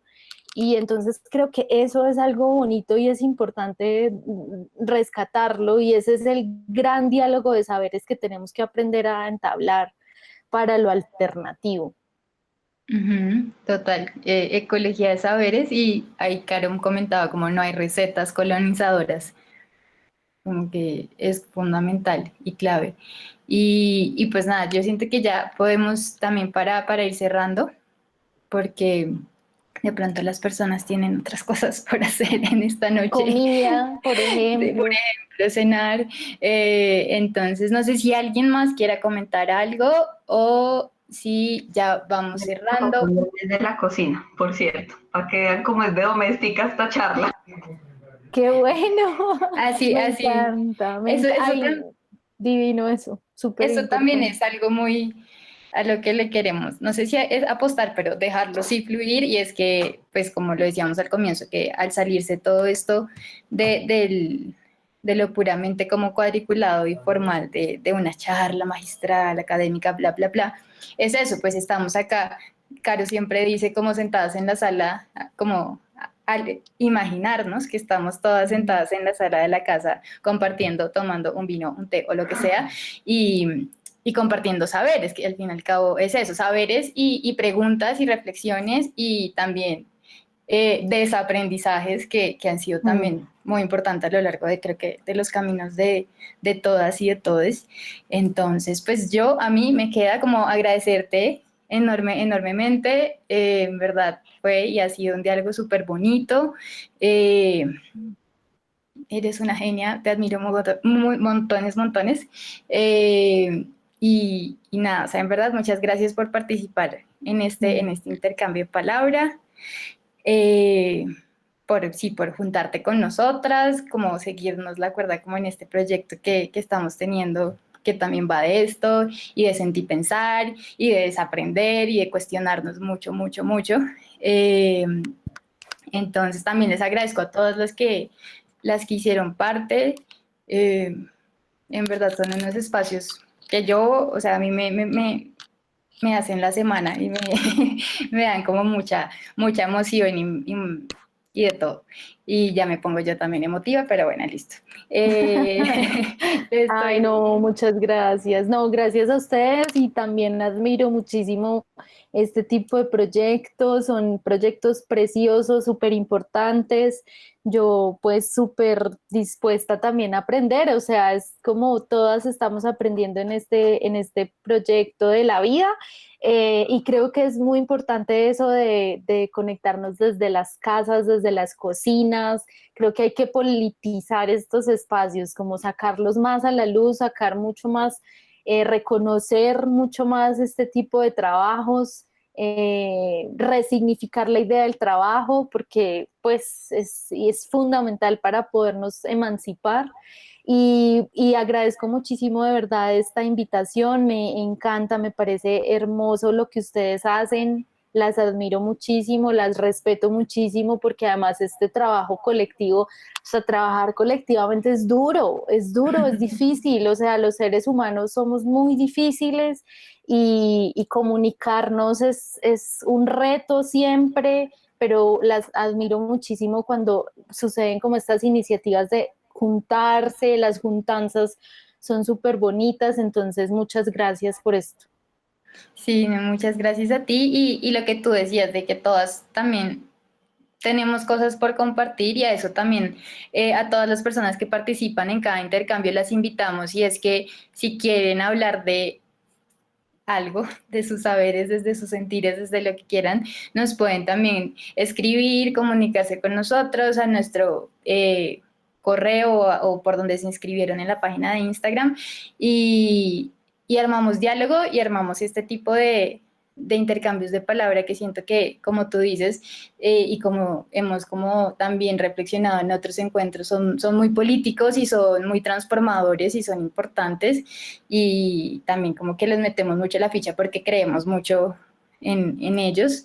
Entonces sí, también la invitación es para todas y todes. No sé si Caro quiera decir algo sobre... Sí, es como, aparte de complementar, pues dar las gracias. Yo creo que pues si aprovechando las virtualidades, pues hay que recrear también esta ecología que permite el Internet y por eso también Ceres es una invitación a la ecología de saberes. Muchas veces no sabemos o decimos, pero ¿de qué voy a hablar? Si yo no sé nada, yo mejor pues escucho. Pues, cada ser humano con el hecho de existir en este mundo es una matica de saberes para compartir y yo creo que pues Eres lo que quiere también en parte de sus principios es impulsar que todas podamos tener un espacio para compartir experiencias, chascarrillos, cosas, cualquier cosa, yo creo que en este espacio entre todas tejemos algo. Eh, pues es que lo valioso, entonces si alguna se anima, pues se abre el espacio y acá conspiramos entre todas, sé que seguramente sale algo. Y bueno, por otro lado, para romper un poco el tema de las virtualidades, que hay una idea que pues ha surgido también desde Ceres, y es cortar la velocidad de estos webinars, de este tipo de conversatorios, invitando a cada una de las participantes a que nos compartan apuntes o frases que hayan anotado, dibujos, imágenes que se les haya venido a la cabeza o incluso parte de los textos que se compartieron también en el chat. Si los quieren volver a enviar al correo, ¿por qué? Porque con esto, con cada uno de los intercambios, nosotras tenemos un objetivo también a un largo plazo y es poder construir casi que un directorio completo de todas esas charlas que tuvimos por acá. Como si fuera el álbum del año, el álbum de la familia y todo lo que se vivió y se compartió, y ponerlo al público, abierto, al acceso de absolutamente todas las personas que estén interesadas. Y a su vez, pues estos apuntes también nos permiten a nosotros volvernos a leer, volver a entender qué fue lo que en el cerebro entró en ese microsegundo, releerlo, aceptarlo o rechazarlo, todo es válido. Transcribirlo, pues también es válido, aunque si son los apuntes tal cual y como salieron desde su corazoncito, pues es mucho más valioso, porque es esa primera recarga que tuvo el cerebro con lo que estaban recibiendo. Nosotras con esto estamos, digamos que cartografiando estos intercambios de palabra, fuera de este concepto pues de la cartografía asociada a la georreferenciación, pero sí a esa conexión que existe entre los sentires y los pensares. Entonces, bienvenidas todas y pueden compartirnos sus apuntes. Todo esto será devuelto, no es nada propiedad privada ni mucho menos. Y pues ya, eso es. Muchas gracias.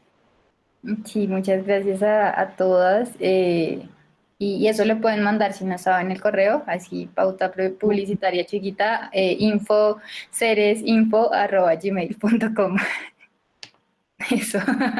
Y ya un abrazo muy, muy, muy grande a todas, a Oriana, a todas las chicas que participaron, a Caro, a Laura. En verdad, un abrazo virtual desde la distancia. y espero verlas pronto en cualquier otro espacio y tengan feliz noche, vayan y cenen, arrúnchense, lo que sea, a celebrar como la noche y ya no, gracias, eso me queda por decir. Abrazos.